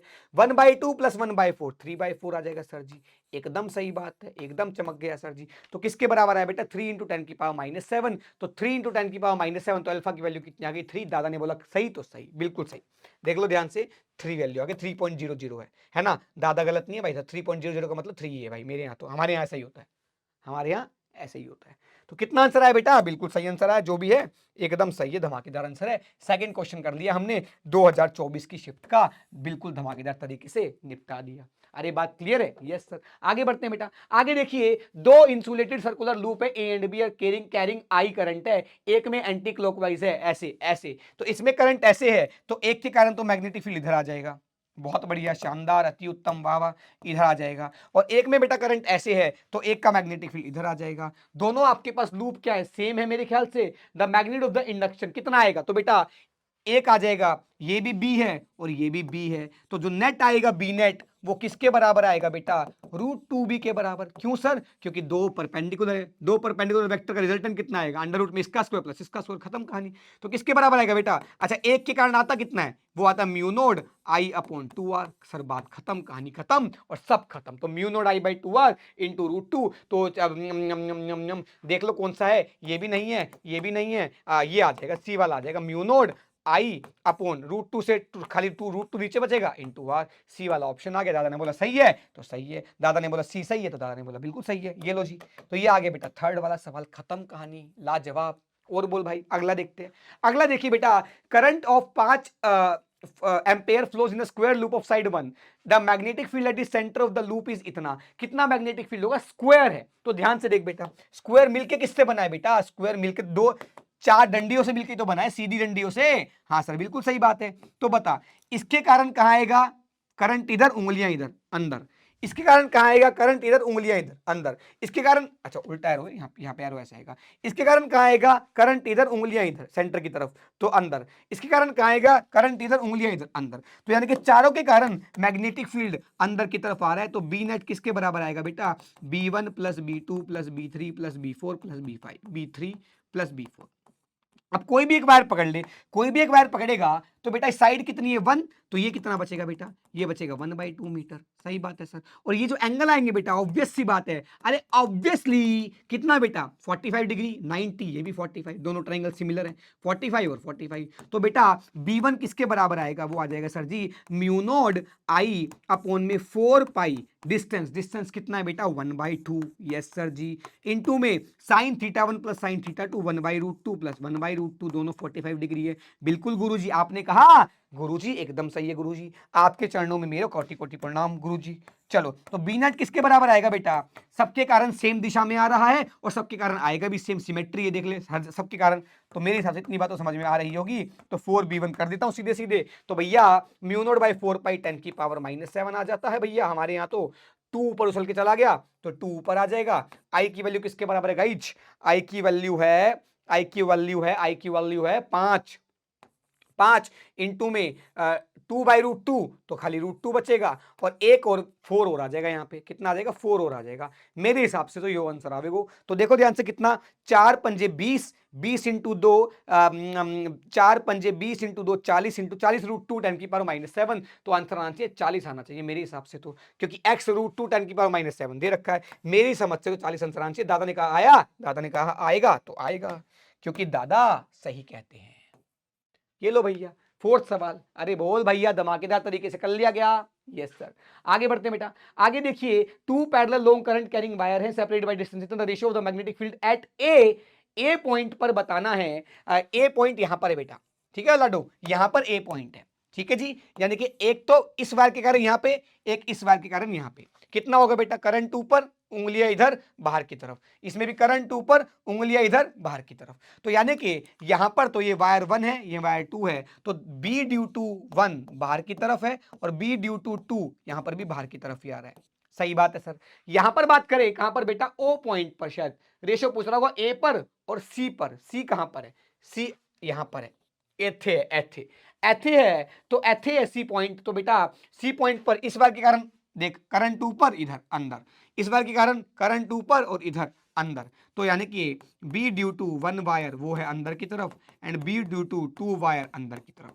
अब सिर्फ फॉर्मूले लगाने हैं बेटा, B1 लगाएगा 1 वायर के कारण यहां पर mu naught I by 4 pi R, sorry 2 pi R है ना, और इसके कारण म्यू नॉट करंट है 2I और अपॉन में, तो लिख देता हूं ये ले भाई, B1 आ जाएगा बेटा यहां पर म्यू नॉट I अपॉन में 2 पाई R, यस। और B2 आ जाएगा बेटा यहां के लिए, इस पॉइंट के लिए A लिख देता हूं, B1A, ऐसे ये उल्टा लिख रहा हूं वैसे मैं, B at A due to 1, B at A due to 2, ये किसके बराबर आएगा म्यू नॉट, तो यहां पर I तो I है यहाँ पे, तो और यहाँ पे I किसके बराबर है 2I के बराबर, सही बात है।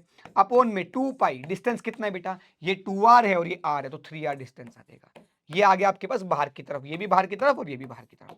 यहां पर चेक करते हैं बेटा, यहां पर B एट ये वायर कौन सा है बेटा, B at C point due to 1, वो किसके बराबर आएगा बेटा, वो आ जाएगा म्यू नॉट 1 वायर यानी कि I करंट है अपॉन में 2 पाई, डिस्टेंस कितना है बेटा 3R, 2R और R 3R, और B at C due to 2 wire वो आ जाएगा म्यू नॉट करंट है 2I और 2 पाई डिस्टेंस है बेटा R। अब जो भी बड़ा है उसमें से छोटा माइनस कर, रेशो निकाल लेना, ये दोनों अंदर की तरफ आ रहे तो ऐड होंगे, ये दोनों भी बाहर की तरफ आ रहे ऐड होंगे, तो दोनों का जो रेशो आएगा वो निकाल के दे देना, आंसर आ जाएगा। अब होमवर्क कर लेना भाई, इतना काम आपका है। अगला देखो, as shown in the figure a long straight conductor with the semi circular arc है, रेडियस कितना है बेटा पाई बाई 10, ठीक है जी। इस करंट कैरिंग आई कितना है बेटा आपके पास, इतना है। The magnitude of the magnetic centre, अब एक सिंपल सी बात है बेटा, ये वायर है सर, इस वायर के कारण यहाँ पे कितना होगा 0 होगा भाई, ये वायर के कारण यहाँ पे देखेगा तो DL cross R DL cross R DL cross R, हर छोटे छोटे एलिमेंट का R के साथ क्रॉस प्रोडक्ट करोगे तो 0 ही तो आएगा, क्यों, एंगल 0 है। तो अगर आप एक वायर के कारण इसी लाइन पर कोई भी पॉइंट पर मैग्नेटिक फील्ड ढूंढेंगे तो जीरो आएगा, हमेशा याद रखना बेटा ये रिजल्ट, ठीक है। आ जाओ जी, तो यानी कि इस वायर के कारण जीरो, इस वायर के कारण जीरो, केवल इसके कारण बचेगा। इसके कारण देखो कितना आएगा बेटा, बी एट ओ आ जाएगा सर जी, म्यू नॉट आई अपॉन में 4 पाई आर इंटू में थीटा, ये फॉर्मूला था। तो म्यू नॉट किसके, म्यू नॉट अपॉन 4 पाई 10 की पावर -7 है। आई की वैल्यू किसके बराबर है गाइस, 3 एम्पियर के बराबर है। और रेडियस की वैल्यू किसके बराबर है बेटा, रेडियस की वैल्यू है पाई बाय 10, बिल्कुल सही बात है। और थीटा, सेमी सर्कुलर आर्क के लिए थीटा कितना होगा, पाई होगा, पाई से पाई का मर गए हैं, तो ये आ गया 30 इंटू 10 की power -7 Tesla. This will be your answer. खत्म कहानी। दादा ने बोला करने का तो करने का। The magnitude of the magnetic field इतना कितना आएगा, तो भाई साहब किसके बराबर आ रहा है, 30 इंटू 10 की पावर -7, तो ये आ गया 3 इंटू 10 की पावर -6 टेस्ला, यानी कि 3 इंटू माइक्रो टेस्ला। दादा ने बोला ठीक है, तो ठीक है, डी आंसर ही होगा। दादा ने बोला तो कुछ सोच के ही बोला होगा, है ना। यस, खत्म कहानी, आंसर आ गया। कितने कर लिए अभी अभी में, 6 सवाल तो अभी अभी में कर लिए लाडले, 5वां और छठा, खत्म कहानी, आंसर आ गए बेटा। धड़ाधड़ धड़ा आंसर आएंगे, खटाखट खटाखट आंसर आएंगे। सुनीला लग रहा है, चल आ जा। इसके बाद बेटा find the magnetic field at the point P, P point पर निकालना है the curved portion semi circle, ठीक है जी। इसके बाद एक ध्यान से बेटा, इस वायर के कारण तो कोई करंट मैग्नेटिक फील्ड होगा नहीं, तो ये मान लो यहां से लेके यहां तक की मान लो वायर 1 है, ये एलिमेंट इसका नाम दे दिया 2, इसका एलिमेंट दे दिया बेटा 3, तो यहां पर जो आएगा बी नेट वो किसके बराबर आएगा बेटा, वो आएगा b1 vector plus b2 vector plus b3 vector, यानी कि 3 के कारण 2 के कारण 1 के, 3 के कारण तो 0, क्योंकि इस वायर के इसी पॉइंट पर है, इसी पैरेलल पॉइंट पर है, तो ये तो 0 ही है।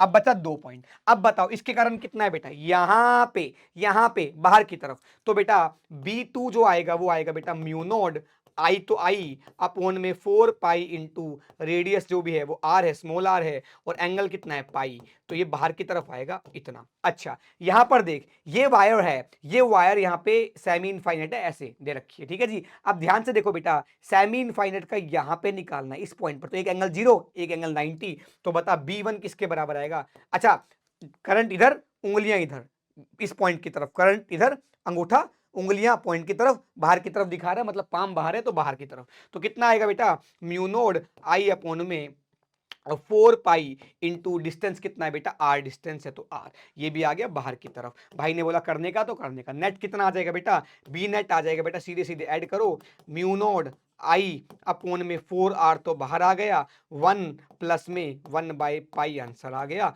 अब जो भी आंसर है दादा ने बोला यही है तो यही मानना पड़ेगा। अब तो भाई साहब अब आपके पास चारा तो नहीं है, अब आपके पास चारा नहीं है जी। Mu naught I by 4 pi R, mu naught I by 4 pi R, बिल्कुल सही बात है भैया। यहाँ पर अच्छा, यहाँ पर अपने को कुछ ना कुछ अगर कैलकुलेशन नहीं है, सही है सही है, सी ऑप्शन दादा ने बोला सही है तो सही है। देख mu naught I by 2r, उसने 2 अंदर ले लिया, बाकी सब तो एज इट इज है, तो ठीक है भैया, मेरे हिसाब से तो ये आंसर आएगा, कौन सा, सी वाला, ये बिल्कुल सही है आंसर। 7वें का भी बिल्कुल सही आ गया भैया, खुश हो जाओ, जेई मेंस के सवाल हलवा हो रहे हैं। आ जाओ जी। इसके बाद बेटा ये वाला, इस वाले का भी, ये मैं कुछ होमवर्क दे रहा हूं आपको, ये है तो 3 वायर का कॉम्बिनेशन ना बेटा, तो एक यहां परपेंडिकुलर डालना, ये एंगल और ये एंगल निकालना ज्योमेट्री से, एक वायर का निकल गया, उतना ही इस वायर का आएगा, उतना ही इस वायर का आएगा, डायरेक्शन देख लेना, तीनों की शायद ऐड हो रही होगी, और नेट निकाल लेना बेटा। तो ये आपका हॉरम वर्क है, क्या है बेटा, हरम वर्क। सारे तो नहीं करा पाऊंगा ऑब्वियसली। एक सर्कुलर लूप है, रेडियस आर का, करंट आई है, the ratio of the magnetic field at the centre of the loop and the distance R from the centre of the loop on the axis. तो भैया B at centre किसके बराबर आएगा sir ji, mu naught I upon में 2r के बराबर आएगा, but B at x is equal to R, X is equal to are पे पूछ रहे हैं, यस, तो वो किसके बराबर आएगा, mu naught I R square upon 2 R square plus R square की power 3/2। Sir R square plus X square होता है, तो एक्स की वैल्यू आर दे रखी है यहाँ पे, तो आंसर किसके बराबर आ गया, mu naught I R square upon में बेटा 2r स्क्वायर है, 2r स्क्वायर है तो यहाँ पे आ जाएगा बेटा 2 इंटू 2 का क्यूब, 2 का रूट, तो यहाँ पे आ जाएगा 2 का क्यूब, तो ये आ जाएगा 2√2 बेटा, 2√2 बेटा, 2r स्क्वायर है, 2r स्क्वायर का क्यूब 8, 8 का रूट 2√2, तो यहाँ पे आ गया ये, और यहाँ पे बचेगा r क्यूब, तो आंसर आएगा बेटा म्यू नोड आई अपॉन में 4√2 r। अब रेशो निकालोगे तो 4√2 से ये तो कट जाएगा, तो 2√2 रेशो बनाएगा, सी ऑप्शन आंसर आ रहा होगा, चेक कर लेना बेटा, सी ऑप्शन आंसर आया। दादा ने बोला ठीक है तो ठीक है, बड़े भाई की बात मान लिया करो भाई साहब, दादा मतलब बड़ा भाई, बस इतनी सी बात है भैया। 8 9। ठीक है बेटा, आगे बढ़ते हैं बेटा। आगे देखिए, सेम सवाल जो हमने शायद दूसरा या तीसरा सवाल किया था, सेम सवाल रिपीट हो गया, शायद थर्ड किया था हमने, तो रिपीटेड, क्या लिख रहा हूं, रिपीटेड। आपको खुद को ट्राई कर लेना है, हो सकता है वैल्यूज दे रखी हूं बस, जब अपना √2 भी आंसर आया था। ठीक है, ट्राई। ये भी बेटा रिपीटेड, ये तो इसके कारण 0, इसके कारण 0, इसके कारण कितना आएगा, B@O किसके बराबर आएगा, बिना पढ़ी कर रहा हूं क्या, हाँ यही पूछा है भाई, म्यू नॉट आई, क्या ही पूछ लेगा भाई, 4 पाई R इंटू एंगल कितना है पाई सेमी सर्कल का, तो ये आ गया म्यू0 I में 4R। वैल्यूज पुट करता जाना, आंसर पाता जाना। ले भैया, कितने हो गए, 11 सवाल हो गए गुरुजी। गुरुजी धूम मचा रखी, हाँ मचानी पड़ेगी भाई, बालक धमाकेदार, हम भी धमाकेदार। आ जाओ जी आगे बेटा। एक इलेक्ट्रॉन है, रिवॉल्व कर रहा है अराउंड इट्स न्यूक्लियर, स्पीड दे दी, ऑर्बिट का रेडियस दे दिया, फील्ड प्रोड्यूस न्यूक्लियर। ठीक है, ले भाई साहब, बताया था बेटा मैग्नेटिक फील्ड के लिए करंट चाहिए, करंट होगा बेटा E/T, E/में टाइम किसके बराबर था बेटा 2πr/v, तो करंट आ गया, करंट आ गया, तो देखो करंट किसके बराबर आएगा 1.6 इंटू 10⁻⁻19, वेलोसिटी है 6.76 इंटू 10⁻6 2 पाई, रेडियस है बेटा 0.52 इंटू 10⁻10 एंगस्ट्रॉम में, इसलिए मैंने चेंज कर दिया। आई की वैल्यू यहां से कैलकुलेट कर लेना, तो सेंटर पर मैग्नेटिक फील्ड किसके बराबर होता है बेटा आपके पास म्यू0I/2R। अब R की वैल्यू भी दे रखी है, I की वैल्यू आपने निकाल ली, म्यू0/2 की वैल्यू पता है, आंसर निकालो, खत्म कहानी, मजा ही मजा, मजे ही मजे। आगे आ जाओ बेटा, magnetic field at the centre of the current carrying circular loop B है, magnetic field distance √3 times of the given radius, तो यानी कि x इज इक्वल टू √3 की बात कर रहा है यहाँ पे, √3R की बात कर रहा है यहाँ पे, वो आपके पास B2 दे रखा है, खत्म कहानी। ले भैया B1 तो आवेगो, B1 आवेगो म्यू0I/2R, और B2 आवेगो म्यू0I रेडियस का square R²/2 into R² plus में √3R, x की वैल्यू कितनी है √3R, तो इसका स्क्वायर करोगे तो 3R² आ जाएगो, 3/2 आ जाएगो, इससे B1 B2 निकाल ले, रेशो निकाल ले, खत्म कहानी। तो ये समझ में आ रहा है कितने हलवे एग्जाम की तैयारी कर रहा है तू, कुछ नहीं है, थोड़ा बहुत पढ़ ले, काम हो जाएगा, हो सकता है इन्हीं पे से ये माइंड मैप देख की तरह भला हो जाए, हो सकता है बेटा। 12-13 सवाल हो गए जी, चुटकियों में 13 मिनट भी लगेंगे बेटा। एक हेयर पिन लाइक ये सब्सटेंस है which of the following magnitude P point पर, अब P पॉइंट पर निकालना है, तो एक वायर ये हो गई, इसके कारण मैग्नेटिक फील्ड करंट इधर, उंगलियां इधर, पाम अंदर, अंदर आ जाएगा, तो B1 जो आ रहा है वो अंदर आ रहा है, B@P due to first wire वो अंदर की तरफ आ रहा है, और सेमी इनफाइनाइट वायर ऑब्वियसली, देखिए सेमी इनफाइनाइट है कि नहीं है, ये सेकंड एलिमेंट ये हो गया तेरे पास सेमी सर्कुलर, ये सेकंड एलिमेंट हो गया, तो देख करंट ऐसे है तो अंगूठा अंदर है तो अंदर की तरफ ही आ रहा है, B@P ड्यू टू, P मतलब सेंटर ले लो, ये P पॉइंट क्या पूछा, P पॉइंट ये है बेटा, P पॉइंट है ना, तो देखो ध्यान से B@P due to second wire, वो भी मतलब सर्कल जो है वो भी अंदर आ रहा है, और यहां पर देख करंट इधर है, उंगलियां इधर रखूंगा तभी तो इस पॉइंट की तरफ जाएंगी मेरी उंगलियां, पाम अंदर है, तो थर्ड पॉइंट के यानी कि P पॉइंट पर थर्ड वायर के कारण भी कहां पे अंदर की तरफ है, बिल्कुल सही बात है। इसमें सेमी इनफाइनाइट का फॉर्मूला लगा दे, इसमें भी सेमी इनफाइनाइट का फॉर्मूला लगा दे, इसमें सेमी सर्कल का फॉर्मूला लगा दे, इसमें फॉर्मूला आएगा म्यू0I/4πd, इसमें आएगा म्यू0I/4πd, डी यहाँ पर R के बराबर है, और यहाँ पर आएगा आपके पास म्यू0I/4R, खत्म कहानी, आंसर आ जाएगा। तो आंसर आएगा म्यू0I/4πd, म्यू0I/4πd दो बार जुड़ेगा तो म्यू0I/2πd बच जाएगा, म्यू0I/2πd प्लस म्यू0I/2R, 4R शायद 4R, हाँ सेमी सर्कल 4R, तो यहां पर ये आंसर जुड़ना चाहिए भाई सब, देख लेना आंसर, तेरे लिए सारे आंसर आ जाएंगे। अब HW कर लियो, आधा मैंने कर दिया आधा तू कर लो, दोनों भाई मिलके कर लेंगे या दोनों भाई बहन मिलके कर लेंगे। आ जाओ जी, जो लड़की है उसके लिए कह रहा हूँ भाई बहन। 14 ये लो जी, आपके पास एक करंट है, इतना करंट फ्लो कर रहा है ट्राइंगल में, इतना इतना इतना, रिपीटेड सवाल है जो थोड़ी देर पहले कराया था, ये वाला जो होमवर्क में दिया था, ये बार बार स्टैंडर्ड सवाल है, इस ट्राइंगल में बस ये एंगल निकालना है, तो ये ज्योमेट्री से ये देख, यहां पर ये सब कुछ सिमेट्रिकल है, तो ये 60 होता है, तो ये 30, तो ये 30 और ये 90 है, तो ये 60 हो जाएगा, ये 60 है, ये भी 60 है, ये एंगल 60 आ गए, θ1 60, θ2 60, अब वायर का फॉर्मूला लगा ले, आंसर आ जाएगा तेरे पास। ये निकालना कैसे है, ये वाली लेंथ, तो ये वाली लेंथ निकालनी है, तो ये लेंथ निकालनी एक तरीके से, तो ये लेंथ क्या होगी, साइड की आधी, तो परपेंडिकुलर अपॉन बेस, ये लगा देना साइन 10:30 के बराबर, आंसर आ जाएगा। थोड़ा सा सोचना, हो जाएगा बेटा। और यही सवाल क्या हो गया बेटा, रिपीट हो गया, सेम टू सेम सवाल, इसको लिखता हूँ रिपीट। जैसे तुम बार बार करते हो ना रिपीट, अब मैं करूंगा रिपीट। ले भैया, सवाल नंबर 15 हो गया। क्या चाहिए लाडले तुझे जीवन में, और क्या चाहिए मुझसे बता। ले भैया, इसके कारण कितना आएगा बेटा, ये वाली वायर से ये पॉइंट पास हो रहा है तो इसके कारण कुछ नहीं आएगा, ये वाली वायर से ये पॉइंट यहीं पे इसी लाइन पे है, कुछ नहीं आएगा। सिर्फ दो आर्क के कारण आएगा, एक बड़ी आर्क है एक छोटी आर्क है, तो बेटा इसके कारण कितना आएगा। देख, करंट ऐसे है, अंगूठा बाहर, करंट ऐसे है, इसमें करंट ऐसे है, अंगूठा अंदर, तो इस वायर के कारण अंदर की तरफ आएगा, इस वायर के कारण बाहर की तरफ आएगा। दोनों में से एक बड़ा होगा एक छोटा, बड़े में से छोटा घटा देना, आंसर आ जाएगा तेरे पास। तो ये HW कर लियो भैया, है ना। थोड़े बहुत क्वेश्चन तू भी कर लियो भाई लाडले, है ना। सब कुछ मेरे भरोसे छोड़ेगा तो मैं 4 घंटे का माइंड मैप बन जाएगा, फिर तुम मुझे गालियां दोगे, है ना। गालियां नहीं खाऊंगा भाई मैं, ना भाई ना। 16।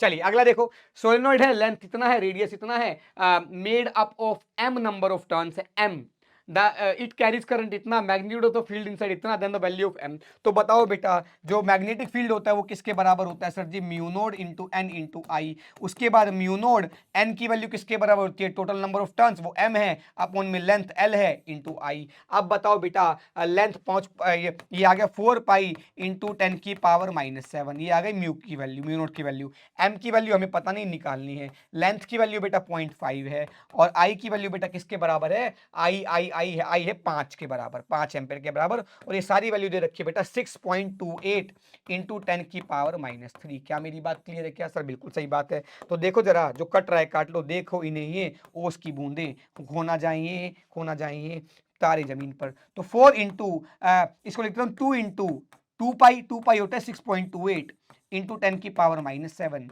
Into m into 10 is equal to 6.28 into में 10 की पावर -3। 6.28 मर गया, ये आ गया 20।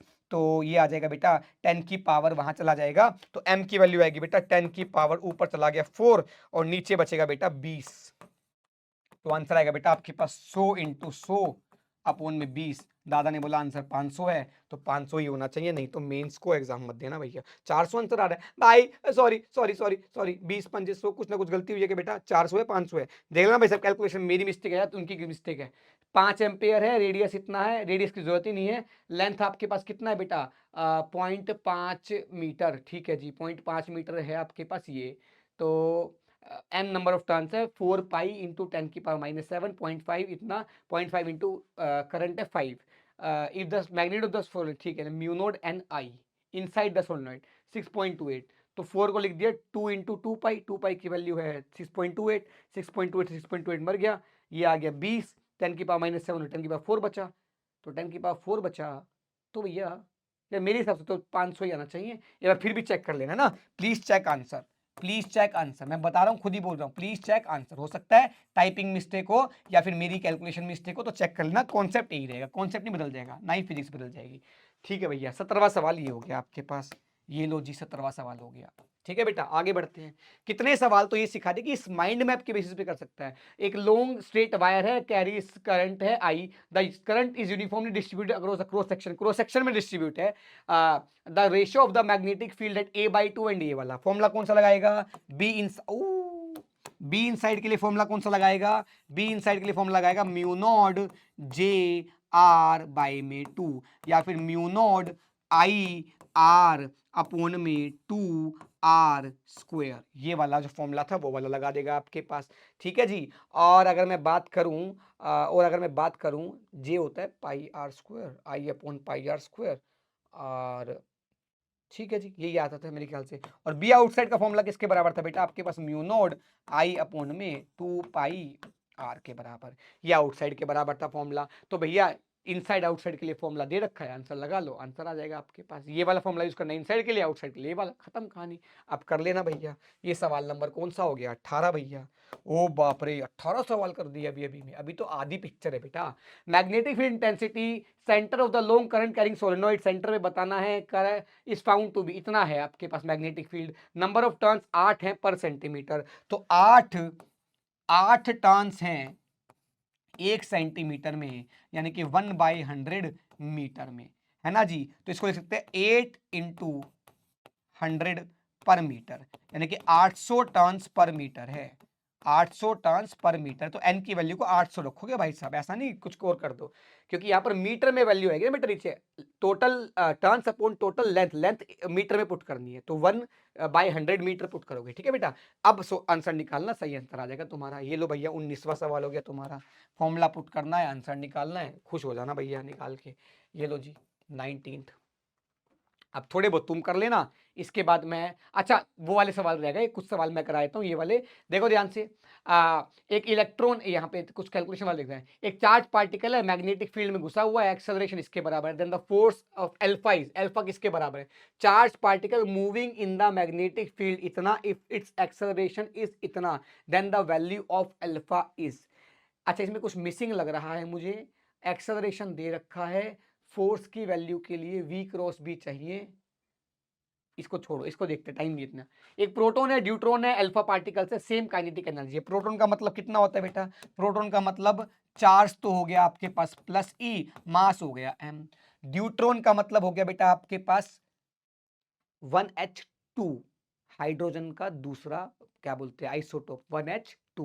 तो प्रोटॉन और ड्यूट्रॉन, ड्यूट्रॉन का भी जो आपके पास ड्यूट्रॉन का जो चार्ज होगा बेटा वो भी प्लस ई ही होगा, लेकिन उसका मास हो जाएगा 2m के बराबर। किसके बराबर बेटा, 2n के बराबर, 2m के बराबर। उसके बाद बात करूं अल्फा पार्टिकल्स है, अल्फा पार्टिकल के लिए बेटा आपके पास जो चार्ज होता है वो +2e हो जाता है और मास 4m के बराबर हो जाएगा, है ना। सेम काइनेटिक एनर्जी है, सेम काइनेटिक एनर्जी है, और राइट एंगल पे घुसे, रेशियो ऑफ द रिस्पेक्टिव। अरे भैया बताओ रेडियस ऑफ द प्रोटॉन किसके बराबर होगा, r इज इक्वल टू, कौन सा फॉर्मूला यूज करूं, काइनेटिक एनर्जी वाला, तो किसके बराबर आएगा, √2 mass of proton, kinetic energy के ही मान लो, अपॉन में q of proton into b। Radius of deuteron वो आएगा √2 mass of deuteron, kinetic energy upon में q ड्यूट्रॉन इंटू b।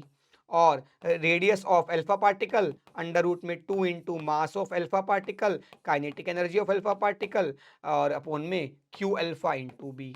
अब इनका रेशो लेना है, सब में रेशो लोगे तो काइनेटिक एनर्जी 2 और b ये तो कट जाएंगे, सिर्फ आपको रेशो किसका लेना है, √m/q का, √m/q का, इसका रेशो, इसका रेशो, इसका रेशो लेना है। तो ये आ जाएगा बेटा √m अपॉन में q कितना है बेटा, ई के बराबर, रेशो इसके लिए आएगा √2m अपॉन ई, रेशो इसके लिए बेटा आपके पास आएगा √4m अपॉन में 2e, ये रेशो आएगा। इसको फर्दर सॉल्व कर लेना, आपके पास आंसर मिल जाएगा बेटा जी। ठीक है बेटा, बिल्कुल बिल्कुल सफाई से आंसर मिल जाएगा, निकाल लेना बेटा। चलिए आगे बढ़ते हैं बेटा। एक प्रोटॉन अल्फा पार्टिकल है, सेम वेलोसिटी है, एंटर किया यूनिफॉर्म मैग्नेटिक फील्ड में which is acting perpendicular direction of the motion. ठीक है जी, रेडियस बताना है आपको, अब होमवर्क कर लेना भैया जी। क्या बोला इसने, विच सेम वेलोसिटी, वेलोसिटी सेम है तो रेडियस का फॉर्मूला लगाना mv/qb वाला। अब आपको पता है सिर्फ क्या चेंज हो रहा है, अल्फा पार्टिकल का मास, ये इसका मास m होगा तो इसका मास 4m होगा। अल्फा पार्टिकल होता है हीलियम का न्यूक्लियस, हीलियम के न्यूक्लियस में 2 प्रोटॉन 2 न्यूट्रॉन होते हैं, इसमें केवल एक प्रोटॉन है, एक प्रोटॉन का मास m है तो 2 प्रोटॉन का मास 2m होगा, और न्यूट्रॉन का मास भी 2 m के बराबर ही होता है, प्रोटॉन के बराबर ही होता है ऑलमोस्ट। तो 2 प्रोटॉन का मास 2m और 2 न्यूट्रॉन का मास 2m, 4m मास हो गया उसका। वेलोसिटी सेम है, मास सेम है, वेलोसिटी सेम है, मास अलग अलग है, क्यू इसका तो ई होगा तो उसका +2e होगा। बस ये चेंज करना है, जो पिछले क्वेश्चन में डेटा यूज किया था वो यूज करके आंसर निकाल लो, तुरंत आंसर निकलेगा, भगवान की दया से सब चंगा ही चंगा होगा। ये लो जी, ठीक है जी, बाद में नंबरिंग कर दूंगा, टाइम थोड़ा कम जा रहा है। ठीक है, तो इस टाइप के सवाल मैं होमवर्क में दे दूंगा आपको, थोड़े बहुत ट्राई कर लेना भैया। अब मैं थोड़ा आगे बढ़ता हूँ चैप्टर के सेकंड एपिसोड पे। चैप्टर का सेकंड एपिसोड बोलता है बेटा कि अगर आपके पास कोई करंट कैरिंग वायर है, अगर आपके पास कोई करंट कैरिंग वायर है, अगर आपके पास कोई करंट कैरिंग वायर है, तो आपको उसके ऊपर, अगर वो मैग्नेटिक फील्ड में रखा है तो उसके ऊपर फोर्स लगता है।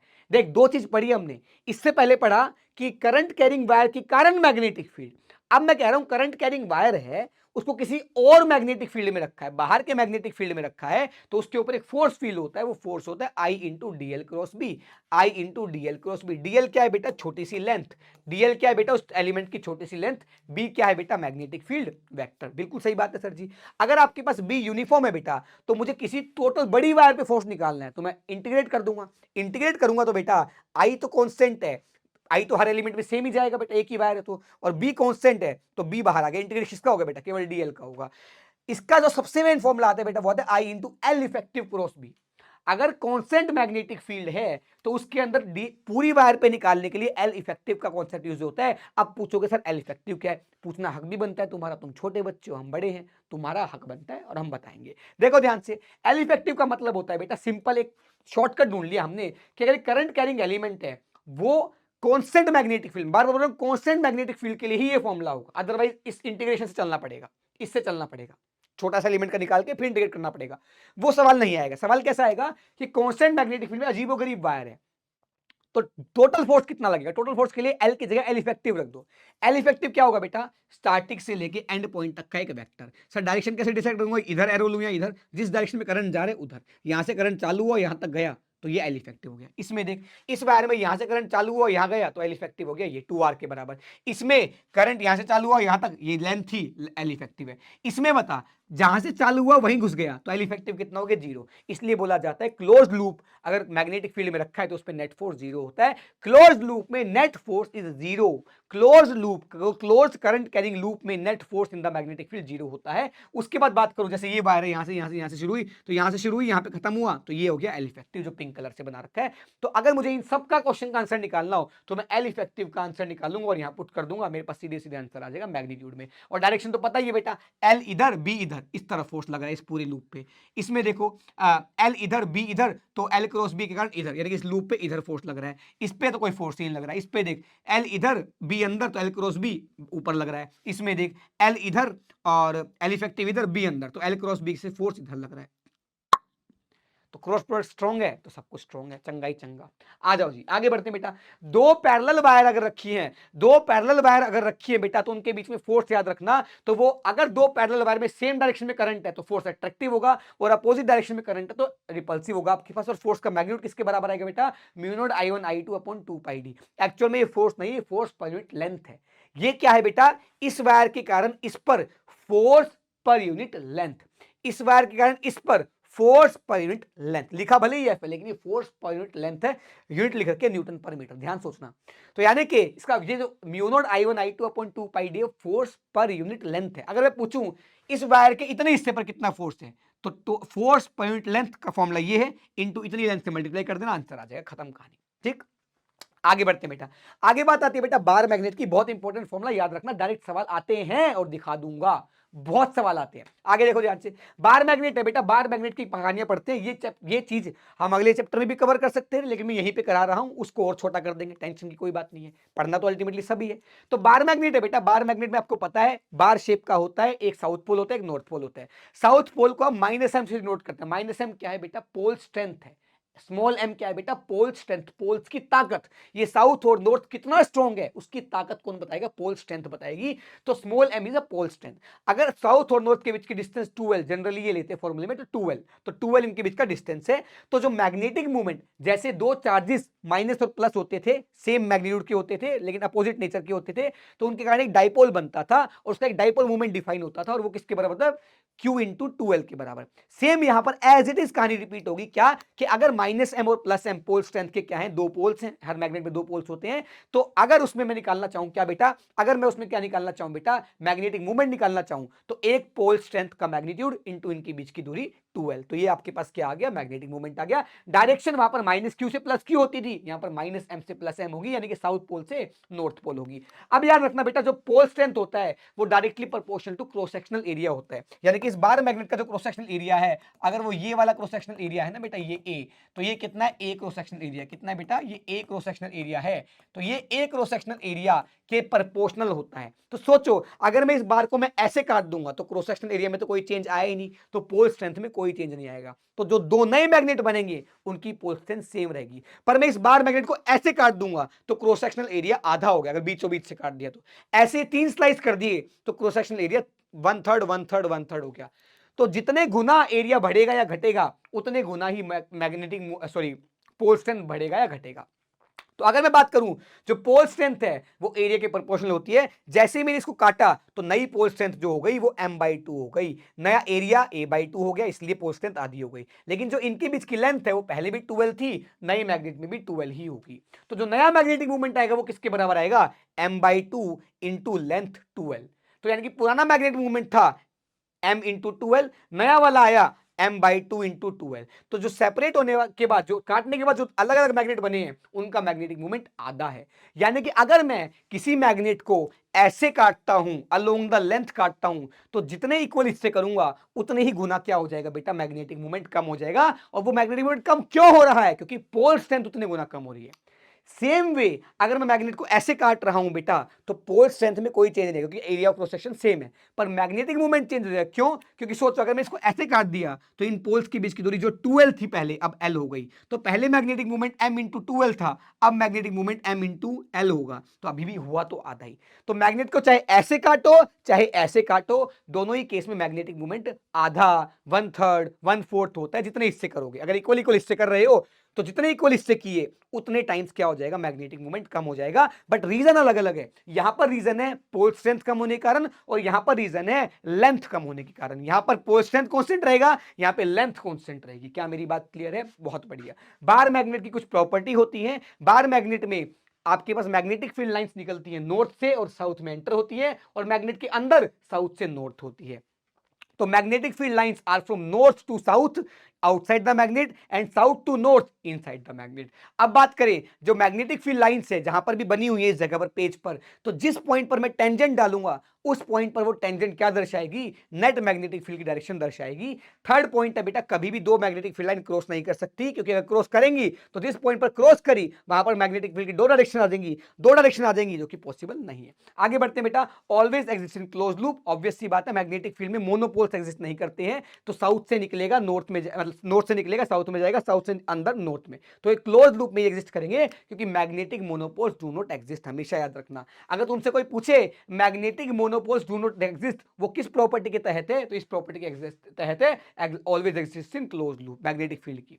अगर बात करें, जितनी ज्यादा क्लोज लाइन होंगी, जितनी ज्यादा लाइंस पास पास होंगी, उतना स्ट्रॉन्ग मैग्नेटिक फील्ड होगा। लाइन दूर दूर है तो वीक मैग्नेटिक फील्ड होगा। जैसे यहां पर लाइन पास पास है तो यहां पर मैग्नेटिक फील्ड स्ट्रॉन्ग है, यहां पर दूर दूर है तो यहां पर मैग्नेटिक फील्ड वीक होगा।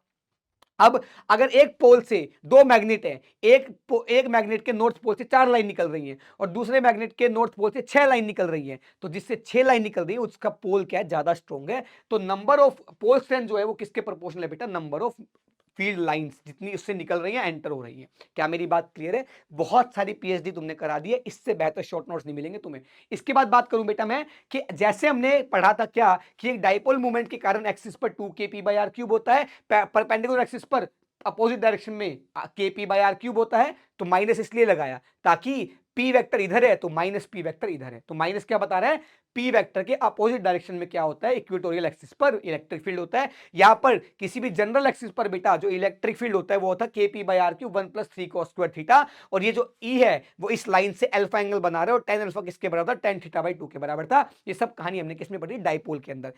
और टॉर्क होता है बेटा, अगर एक डाइपोल को इलेक्ट्रिक फील्ड में रखते हैं टॉर्क लगता है p×e, और उसकी पोटेंशियल एनर्जी होती है -p.e। In the same way, अच्छा और बात, थीटा अगर 0 है, P और E के बीच का एंगल 0 था तो स्टेबल पोजीशन होती है, और P और E के बीच का एंगल 180 था तो अनस्टेबल पोजीशन होती है। अगर मैं बात करूं सेम टू सेम, अगर ये मैग्नेटिक डाइपोल है, ये नॉर्मल डाइपोल चार्ज वाला, ये मैग्नेटिक डाइपोल, मैग्नेटिक डाइपोल के कारण मैग्नेटिक फील्ड निकालना हो, मैग्नेटिक डाइपोल के कारण यहां पे निकालना हो, मैग्नेटिक डाइपोल के कारण जनरल एक्सिस पे निकालना हो, तो मैग्नेटिक डाइपोल के कारण टॉर्क निकालना है। यानी कि मैग्नेटिक डाइपोल को अगर मैग्नेटिक फील्ड में रख दूं तो उसके ऊपर भी टॉर्क लगता है, और मैग्नेटिक डाइपोल को मैग्नेटिक फील्ड में रखा है तो उसकी भी पोटेंशियल एनर्जी होती है। हर फॉर्मूले में p को रिप्लेस कर दो m से, यानी कि डाइपोल मूवमेंट को मैग्नेटिक डाइपोल मूवमेंट से रिप्लेस कर दो, इलेक्ट्रिक फील्ड वेक्टर को मैग्नेटिक फील्ड वेक्टर से रिप्लेस कर दो, म्यू के जहां पर है इस फॉर्मूले में वहां पर μ0/4π से रिप्लेस कर दो, सारे के सारे फॉर्मूले आ जाएंगे। अब इसको बैठ के पढ़ते रहना। देखो 2k की जगह रख दिया μ0/4π, p की जगह रख दिया m vector upon r³, direction वही जैसे उसमें निकाली है। यहां पर kp/r³ था माइनस में, यहां पर माइनस में k की जगह μ0/4π, p की जगह m और r³। उसके बाद यहां पर kp/r³ था बाहर, तो μ0/4π m/r³, अंडर रूट में 1 + 3 cos square theta, 1 + 3 cos square theta. Torque था p×e, यहां पर m×b, यहां पर पोटेंशियल एनर्जी थी -p.e, यहां पर -m.b। स्टेबल अनस्टेबल की काइंड वही रहेगी आपके पास। अच्छा, अगर मैं बात करूं एक करंट कैरिंग लूप होता है ना बेटा, वो भी मैग्नेट की तरह काम करता है, क्योंकि दोनों की मैग्नेटिक फील्ड लाइन सेम आ रही है, सेम आ रही है। देखो इसमें भी ऐसे निकलेगा ऐसे जाएगा, यहां पर एक लूप ले लूं तो इसमें भी मैग्नेटिक फील्ड ऐसे निकल रहा है ऐसे जा रहा है, ऐसे निकल रहा है ऐसे जा रहा है।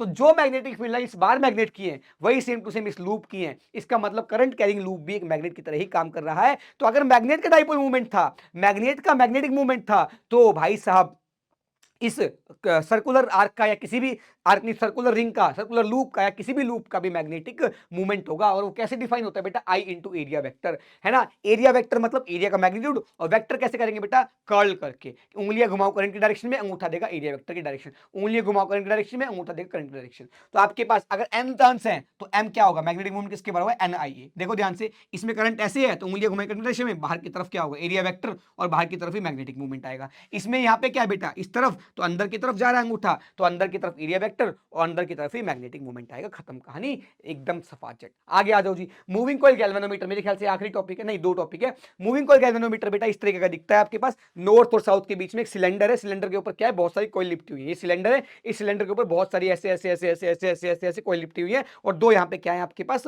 ऐसे कटे हुए ऐसे शेप में, कैसे कॉन्केव शेप के अंदर क्या है आपके पास, ये क्या बोलते हैं, मैग्नेट्स हैं।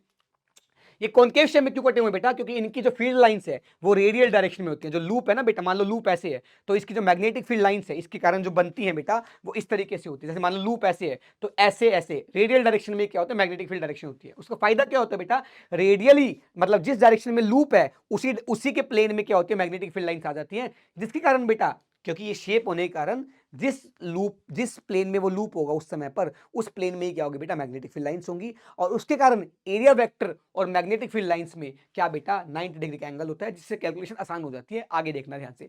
तो अब ये क्या है बेटा, मूविंग कॉइल गैल्वेनोमीटर। गैल्वेनोमीटर का काम क्या होता है बेटा, करंट को नापना। अब बताओ, जब इसके 2 डंडे, जो कोइल लपेटी है ना, उसके 2 एंड हमने बाहर निकाले, सर्किट में जोड़ दिए, तो सर्किट से करंट एंटर हुआ तो इस कोइल में करंट घुमा, करंट घुमा तो करंट कैरिंग कोइल पे एक टॉर्क लगता है। टॉर्क किसके बराबर होगा, एम क्रॉस बी। एम किसके बराबर होगा, एन आई ए, तो एन आई इंटू ए क्रॉस बी हो गया। तो ये टॉर्क है बेटा, अभी बताया, जो एरिया वेक्टर है और जो बी है, रेडियल मैग्नेटिक फील्ड होने की वजह से जो साइन थीटा है वो कितना हो जाएगा, साइन 90 हो जाएगा। In this type of galvanometer theta जो है 90 डिग्री होता है, क्योंकि फील्ड क्या है, रेडियल है ना जी। यहां पर लिख देता हूं, फील्ड क्या है, रेडियल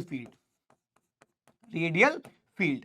रेडियल फील्ड होने के कारण बेटा आपके पास जो थीटा है वो 90 डिग्री है इस केस में। तो आपके पास जो टॉर्क आ गया वो एन आई ए बी आ गया। अब यही जो सिलेंडर है इससे एक सुई लगा रखी है, ये सुई में एक स्प्रिंग टाइप कुछ होता है पीछे, ऐसे समझो कि ये आपके पास बोतल है क्या, कुछ बोतल कहाँ गई, मान लो ये आपके पास क्या है, ये कुछ ये इसका पार्ट है, तो यहां पर एक स्प्रिंग लगा होता है। जैसे ये घूमेगा वो स्प्रिंग भी घूमेगा। जैसे आपने वो देखा है कभी मच्छर की वो एक कछुआ छाप होती है कि नहीं होती। तो कुल मिला के अगर मैं आपको एक बात बताऊं ना, तो ये आपको ऐसे दिखता है बेटा, अलग से बनाऊं तो इसके जो पीछे का, ये सिलेंडर के आगे का हिस्सा दिख रहा है, पीछे के हिस्से में बेटा एक क्या लगा हुआ है, एक ऐसे गोल गोल स्प्रिंग सा लगा हुआ है, और इससे एक सुई अटैच है, स्प्रिंग के आखिरी कोने से सुई अटैच है। तो जब ये घूमेगा तो स्प्रिंग भी घूमेगा, स्प्रिंग घूमेगा तो उसमें एक रिस्टोरिंग टॉर्क आता है बेटा। वो क्या कर रहा है, सुई को घुमा रहा है ना, सुई को घुमा रहा है तो एक टॉर्क आ रहा है। तो टॉर्क दे कौन रहा है बेटा, ये टॉर्क दे रहा है। यही टॉर्क किसके बराबर होगा, इस स्प्रिंग के अंदर टॉर्क पैदा हो उसके कारण होगा। तो बेटा स्प्रिंग के अंदर जो टॉर्क होता है वो किसके बराबर होता है, सी इंटू थीटा। ये थीटा और ये थीटा अलग है। ये थीटा क्या था बेटा, ए और बी के बीच का एंगल, वो तो 90 हो गया, वो तो खत्म ही हो गया यहाँ पे। अब ये थीटा क्या है, जितना ये एंगल घूमा, कौन, स्प्रिंग घूमा या ये सिलेंडर घूमा, तो जितना एंगल घूमा वो थीटा है। तो जो टॉर्क होगा वो किसके प्रोपोर्शनल होता है, जितना ज्यादा एंगल घूमेगा उतना ज्यादा टॉर्क पैदा होता है उस स्प्रिंग के अंदर। तो स्प्रिंग का जो टॉर्क है वो प्रोपोर्शनल है थीटा के। Theta is deflection. थीटा क्या है यहाँ पर बेटा, डिफ्लेक्शन है। थीटा डिफ्लेक्शन है बेटा, कितना सुई घूमी, डिफ्लेक्शन। तो थीटा डिफ्लेक्शन है बेटा। तो जो प्रोपोर्शनलिटी साइन हटाओगे बेटा तो एक सी आता है, और सी क्या है, टॉर्सनल कांस्टेंट होता है, टॉर्सनल कांस्टेंट। तो ये टॉर्क है वो किसके बराबर कर दिया हमने, एन आई ए बी, वही किसके बराबर है बेटा, सी थीटा के बराबर है। तो यहां से डिफ्लेक्शन निकाला जा सकता है। अगर आपको number of turns, current in the coil, area of the coil, magnetic field पता है और सी पता है, तो आपको एंगल, कितना एंगल घूमेगा वो बता सकते हैं, किस करंट के लिए कितना एंगल घूमेगा। आप देख सकते हैं यहाँ पे थीटा इज प्रोपोर्शनल टू आई है। जितना ज्यादा करंट उस गैल्वेनोमीटर में आएगा उतना ज्यादा डिफ्लेक्शन शो करेगा। यही तो रीडिंग होती है भाई। रीडिंग ज्यादा का मतलब क्या है, ज्यादा एंगल घूमा। अरे बात क्लियर है कि भैया, सब कुछ क्लियर, यस। करंट सेंसिटिविटी का मतलब क्या होता है, सेंसिटिविटी का मतलब होता है छुई मुई, छुई मुई का मतलब क्या होता है कि हल्का सा करंट प्रोवाइड किया, नाचने लग गया, ज्यादा ही डिफ्लेक्ट कर गया, ज्यादा सेंसिटिव है। मैंने बोला तुझे गुदगुदी से सेंसिटिविटी ज्यादा है, तुझे हल्का सा छूंगा तू नाचेगा, इसका मतलब तुझे छुआ हल्का सा पर तेरे ऊपर असर ज्यादा आया तो तू ज्यादा सेंसिटिव है ना। कई लोग ऐसे नहीं होते, छुई मुई से हल्की सी हवा चली मेरी तरह, है ना। और कई लोग, मतलब मैं छुई मुई नहीं हूं, बट मेरे को जुकाम जल्दी हो जाता है, लेकिन बाकी लोगों में अलग अलग तरह की छुई मुईपन होता है ना। कोई गुदगुदी से छुई मुई होता है, कोई ठंड से छुई मुई होता है। ऐसी करंट सेंसिटिविटी का मतलब है बेटा कि गैल्वेनोमीटर में जब करंट डाला तो मान लो एक गैल्वेनोमीटर है जो 1 एम्पियर करंट पे इतना सा डिफ्लेक्ट हो रहा है, और दूसरा गैल्वेनोमीटर है जो 1 एम्पियर करंट पे इतना डिफ्लेक्ट हो रहा है, मतलब इसको ज्यादा सेंसिटिव है। तो ज्यादा सेंसिटिव का मतलब क्या है, सेम करंट के लिए अगर डिफ्लेक्शन ज्यादा आ रहा है तो सेंसिटिविटी ज्यादा है। तो यानी कि छोटा सा करंट डालोगे डिफ्लेक्शन ज्यादा आएगा, तो थीटा बाई आई जो होता है वो करंट सेंसिटिविटी डिनोट करता है। तो इस फॉर्मूले से थीटा बाई आई निकालोगे तो N A B upon C, N number of turns, A area of the coil, और बी क्या है मैग्नेटिक फील्ड, सी क्या है टॉर्सनल कांस्टेंट, याद रखना बेटा। और वोल्टेज सेंसिटिविटी वही कि जितना हल्का सा वोल्टेज लगाया फिर भी ज्यादा डिफ्लेक्शन कर दिया तो ज्यादा सेंसिटिव है। तो थीटा अपन वी होता है, V is equal to I R होता है। तो आई का फॉर्मूला तो लग दिया था हमने, और आर और लगा दिया, एक्स्ट्रा आर क्या है, रेजिस्टेंस है बेटा यहाँ पे। तो ये दो फॉर्मूले हो गए आपके बेटा किसके, voltage sensitive and current sensitivity के। क्या मेरी बात क्लियर है? बिल्कुल सही है। लास्ट पार्ट ऑफ दिस क्या बोलते हैं अपना चैप्टर, इसके अंदर क्या एटॉमिक मैग्नेटिज्म, जो मैं आपको समझा भी दिया था। आपने पढ़ा था कि बोहर्स मॉडल में जब सिंगल एटॉमिक सिस्टम होता है उसके अंदर रेडियस ऑफ द ऑर्बिट होता है nth orbit 0.529 n square by Z, है ना, कितना एंगस्ट्रॉम। और वेलोसिटी उस ऑर्बिट में nth ऑर्बिट में वेलोसिटी होती है 2.2 × 10⁻⁶ z बाई n। और जो टाइम होगा, टाइम कितना होता है बेटा, कितना डिस्टेंस ट्रेवल कर लिया, कितने वेलोसिटी के साथ, कितनी स्पीड के साथ, तो 2 pi R upon V N, time निकाल दिया। सेम तरीके से मैंने पहले भी सिखाया था। तो टाइम करंट किसके बराबर है, I is equal to charge upon में टाइम। तो चार्ज अपॉन में टाइम से बेटा हमने क्या निकाल लिया, करंट निकाल दिया। इस करंट के कारण अंदर सेंटर पे कितना मैग्नेटिक फील्ड होगा वो भी निकाल दिया, क्वेश्चन में कराया भी था, देख लो। उसके बाद मैग्नेटिक मूवमेंट किसके बराबर होता है, आई इंटू ए के बराबर। तो आई तो निकाल ही लिया, ए को पाई आर स्क्वायर रख दो, फॉर्मूला आ जाएगा आपके पास अलग अलग बहुत सारे। तो चाहो तो फॉर्मूले याद कर लो, नहीं तो निकालने कोई मुश्किल नहीं है, तुरंत काम निकलेगा तुम्हारा, सारे काम बनेंगे। कृपा यहीं रुकी हुई थी और अब माइंड में कहीं तो सुना सुना लग रहा है, कृपा रुकी हुई थी, हाँ। तो अब माइंड मैप के द्वारा आपकी जो कृपा जो रुकी हुई थी, अब आपके पास कृपा आने लगेगी। आपका काम केवल ये है कि 1.5-2 घंटे बैठ के सुन लीजिए, ठीक है जी। हाँ बहुत बढ़िया, आ जाओ जी बेटा। The horizontal component of the earth magnetic field इतना, a very long straight conducting wire इतना, साउथ ईस्ट डायरेक्शन में है, और आपके पास इस place south east to north west, अच्छा साउथ ईस्ट से नॉर्थ वेस्ट में है, ठीक है जी। इस place the force per unit length experienced by the conductor is इतना इतना इतना। बस आपको कुछ नहीं करना भैया, ये एक प्लेन बना लो, इसमें आपके पास अर्थ का मैग्नेटिक फील्ड हॉरिजॉन्टल इतना दे रखा है, और जो वायर में करंट है वो ऐसे दे रखा है। बस वायर का करंट बता देता हूं मैं तुम्हें, ये रहा जू जू जू जू जू, ये साउथ ईस्ट। तो देख बेटा ध्यान से, ये नॉर्थ है, अरे अरे अरे, ये नॉर्थ, ये ईस्ट, ये साउथ, ये वेस्ट। तो साउथ ईस्ट डायरेक्शन ये हो गई बीच वाली, और नॉर्थ वेस्ट ये होगी। तो वायर ऐसे रखिए बेटा। तो वायर का करंट पता लग गया, मैग्नेटिक फील्ड हॉरिजॉन्टल कंपोनेंट पता है अर्थ का, तो आपको फॉर्मूला लगाना है आई एल क्रॉस बी का, सिंपल आंसर आ जाएगा। अरे बात क्लियर है। यहां पर बस क्या पूछ रहा है, the force per unit length. तो आई एल क्रॉस बी में एल क्रॉस बी के बीच का एंगल पुट कर देना, और एल क्रॉस बी में एल आया और पर यूनिट लेंथ निकालना, तो लेंथ से डिवाइड करेंगे तो लेंथ से लेंथ कट जाएगा, इसलिए लेंथ दे भी नहीं रखी होगी यहाँ पे। क्या मेरी बात क्लियर है? अब इसको एज अ होमवर्क ट्राई कर लेना, शायद आंसर लिखे होंगे। मैं चाहता नहीं हूँ इस चैप्टर को ज्यादा लंबा करना, इसलिए मैं थोड़ा सा बस अब क्वेश्चन तुम्हें थोड़े दे रहा हूं, और कोई बात नहीं है। आगे देखो ध्यान से, एक 2 ampere current carrying straight metal wire है, रेजिस्टेंस इतना है, रेजिस्टिविटी इतना है, एरिया ऑफ इतना है, 500 gram suspended in the horizontal mid air by applying uniform magnetic field. अरे भाई ये करा देता हूं मैं तुझे, ले भाई। क्योंकि देख, क्योंकि इसमें क्या है, सस्पेंड कर दिया, लटका दिया, हवा में लटका दिया, हवा में लटका दिया, तो इसके ऊपर एक तो क्या लगेगा सर जी, एमजी लगेगा। सर बिल्कुल लगेगा। अगर एमजी लगेगा तो इसको बैलेंस करने के लिए कौन सा फोर्स चाहिए, मैग्नेटिक फोर्स। वो कैसे लगेगा बेटा, अगर मैं एल इधर है तो मेरा यानी कि करंट इधर मान लो, तो आई इंटू एल क्रॉस बी, अगर अंदर मैग्नेटिक फील्ड ले लूं तो फोर्स बाहर ऊपर आ जाएगा, सही बात है सर। तो मान लो मैग्नेटिक फील्ड अंदर कहां पर है, यहां पर है।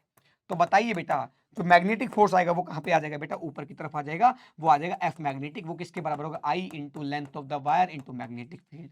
क्रॉस बी, तो क्रॉस में साइन थीटा होता है, साइन 90 हो जाएगा। एल और बी के बीच का एंगल कितना, 90 डिग्री है। तो देख ध्यान से, क्या मेरे पास, मुझे क्या क्या दे रखा है बेटा, रेजिस्टिविटी दे रखा है, एरिया दे रखा है, suspended by the uniform magnetic field दे रखा है, बी की वैल्यू पूछ रहे हैं तुझसे। तो मुझे क्या मुझे इसमें इसकी जरूरत थी, रेजिस्टेंस की, इन सब की जरूरत है भी या नहीं है? तो आई मेरे पास है, लेंथ, हाँ लेंथ निकालने की जरूरत है बेटा। तो रेजिस्टेंस इज इक्वल टू किसके बराबर होता है बेटा? रो एल बाई ए होता है। तो एल निकाल लो बेटा, आर ए बाई रो निकाल लो। लेंथ निकल गई, लेंथ पता है, आई पता है, बी निकालना है, उसको एम जी के बराबर कर देना। तो आई एल बी सस्पेंड कर रखा है, I L B is equal to M G के बराबर है। अब एम पता है, जी पता है, आई पता है, एल पता है, बी निकल जाएगा। एल कैसे पता है? यहां से पता है, इसलिए ताम झाम दे रखा है। कर लोगे बेटा, खत्म कहानी। आगे आ जाओ आगे, क्या हो गया इसको? हाँ ठीक है, आ जाओ। इसके बाद एक करंट है 200 माइक्रो एम्पेयर का, deflect the moving coil galvanometer 60 degree पर। द करंट इज कोस इतना, the current to cause through pi by 10 radian. कितना करंट चाहिएगा? तो भाई साहब अभी अभी देखो ध्यान से, सी थीटा किसके बराबर है? टॉर्क के बराबर, एन आई ए बी। तो बताओ सी इंटू, जब थीटा किसके बराबर? 60 डिग्री, 60 डिग्री का मतलब पाई बाई 3 होता है, रेडियन में पुट किया करो एंगल।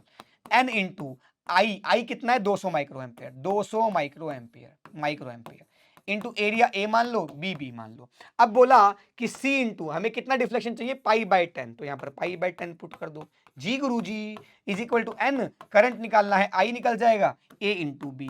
जब मैं इसको डिवाइड कर दूंगा, बच्चे को पता है क्या होने वाला है यहाँ पे, बच्चे को पता है क्या होने वाला है क्या? जब डिवाइड कर दोगे तो ये सब कर जाएगा, 10 ऊपर चला जाएगा। 10 बाई 3 किसके बराबर आ गया बेटा आपके पास? 200 माइक्रो एम्पेयर अपोन में आई के बराबर हो गया। तो आई आ जाएगा बेटा, 0 से 0 कट गया, तो आई निकल के आ जाएगा बेटा आपके पास 60 माइक्रो एम्पेयर। दादा ने बोला 60 आना है तो 60 ही आना है, पत्थर पे लकीर हो गई अब तो। ये 60 आएगा, सी ऑप्शन आना चाहिए, यस, सी फॉर क्यूट। ये लो भैया, खत्म कहानी। अगला, deflection in the moving coil galvanometer falls from 25 division to 5 division. मान लो एक डिवीजन से एंगल थीटा घूम रहा है, एक डिवीजन, दो डिवीजन, जितने यार डिवीजन घूमेगा उतना एंगल घूमेगा। तो पहले डिफ्लेक्शन थीटा है, तो अब 5 गुना कम हो गया, तो थीटा बाई 5 हो गया। तो जब शंट रेजिस्टेंस अप्लाई कर दिया, कितना बेटा? 24 ओम का, तो the resistance of the galvanometer is, कितना होगा? रेजिस्टेंस ऑफ गैल्वेनोमीटर कितना होगा? तो भाई साहब सिंपल है भैया, सिंपल है भैया, गैल्वेनोमीटर का रेजिस्टेंस कितना मान लो? जी मान लो, है ना जी। तो इसमें आई करंट है, तो इसके आई के कोरस्पॉन्डिंग एंगल कितना था? थीटा था। तो मान लो theta is equal to, C theta is equal to N I A into में कितना है बेटा? बी है। सही बात है सर, कोई दिक्कत नहीं है सर, कोई समस्या नहीं है सर। अब क्या हुआ, जैसे ही इसने क्या कर दिया बेटा आपके पास, जैसे ही इसने क्या कर दिया, शंट लगाया, तब वो करंट जो फॉल हो गया वो 5 डिवीजन पे हो गया, यानी कि 5 गुना कम हो गया। पहले 25 डिवीजन हो रहे थे, अब 5, तो डिफ्लेक्शन क्या हो गया? 5 टाइम कम हो गया। तो सी इंटू थीटा बाई 5 किसके बराबर आ जाएगा? एन इंटू, पहले आई 1 हो लो, बाद में आई 2 ले लो, ए बी। अब बताओ जरा, यहां से पता लग गया आपके पास कि क्या बोलते हैं, जो थीटा यानी कि 5 इज इक्वल टू, पहले करंट कितना था बेटा? I1, बाद में करंट कितना था बेटा? I2। अब I1 I2 बदल क्यों नहीं है? क्योंकि बेटा पहले गैल्वेनोमीटर में रेजिस्टेंस टोटल करंट आई जा रहा था, बाद में कितना जाएगा? शंट रेजिस्टेंस में डिवाइड हो गया। अब निकाल लो बेटा, ये वो वाले सवाल हैं जो हमने कहां पे किए हैं बेटा, आपके पास कन्वर्जन ऑफ गैल्वेनोमीटर एमीटर वाले सवाल हैं ये, थोड़े से, ठीक है? थोड़ा सा ट्राई कर लेना आप, अब आप कर सकते हो, थोड़ा सा दिमाग लगाना, आराम से कर सकते हो। आ जाओ जी, इसके बाद आगे बढ़े बेटा, आगे बढ़िए जी, आगे बढ़े बेटा। आगे देखोगे, एक मूविंग कोइल गैल्वेनोमीटर है, 100 टर्न्स है, ईच टर्न एरिया इतना है, तो भैया एन की वैल्यू दे दी 100, एरिया दे दिया सर जी 2 इंटू 10 की पावर -4। मैं बिल्कुल रिस्क नहीं लेता, मैं ऐसा में चलता हूं। मैग्नेटिक फील्ड प्रोड्यूस, बी की value they the 0.01, and the deflection in the coil, theta जो है वो 0.5 रेडियन का, 0.05 रेडियन का है। जब करंट किसके बराबर है? 10 मिली एम्पेयर, तो 10 इंटू 10 की पावर -3 एम्पेयर हो गया। द टोर्जनल कांस्टेंट सस्पेंडेड इतना है, तो थीटा किसके बराबर होगा? आपको पता है C into theta is equal to N into I into A into B.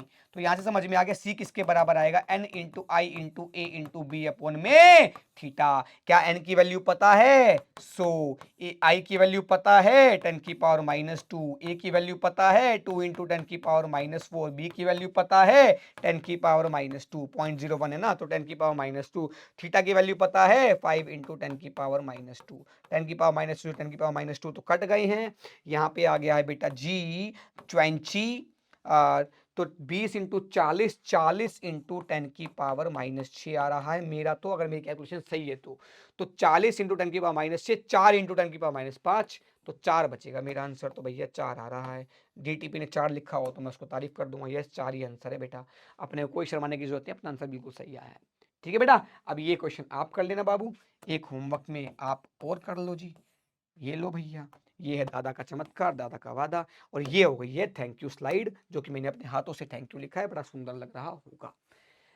ये हो गया भैया आपके पास पूरा का पूरा मैग्नेटिज्म का खात्मा। इसके अंदर हमारा कुछ नहीं बचा है, हमने सब कुछ ही निपटा दिया। इवन जो पार्ट एनसीईआरटी में अगले चैप्टर में दे रखा है वो भी हमने काफी हद तक इसी चैप्टर में खत्म कर दिया। मैं आपको ये आश्वासन दिला सकता हूं, मैं ये नहीं बोल रहा कि हम ही बेस्ट हैं या हम ही सब कुछ देते हैं, लेकिन मैं आपको ये जरूर आश्वासन दिलाता हूं कि पूरे YouTube पे छान के देख लेना कि ये एक माइंड मैप के हिसाब से one of the best session होगा इस चैप्टर का, which you have ever seen, कभी आपने देखा हो या कभी देखोगे, उसका one of the best part होगा ये वाला एक लेक्चर। और यही ऐसे ही क्वालिटी आपको हर एक लेक्चर में मिलेगी, यही मेरा आपसे एक वादा है। तो बस इसी तरीके से मुस्कुराते रहिए, टेंशन कम लीजिए, है ना, सीरियसनेस ज़्यादा रखिए, क्योंकि एग्ज़ाम पास आने वाला है और भाई साहब ऐसी एग्ज़ाम में मचाएंगे, और ये क्विक रिवीजन की हेल्प से ही हम बहुत कुछ निपटाएंगे। तो चलिए मिलते हैं अगली बार, तब तक के लिए बाय बाय, टेक केयर, अलविदा, लव यू ऑल, टाटा।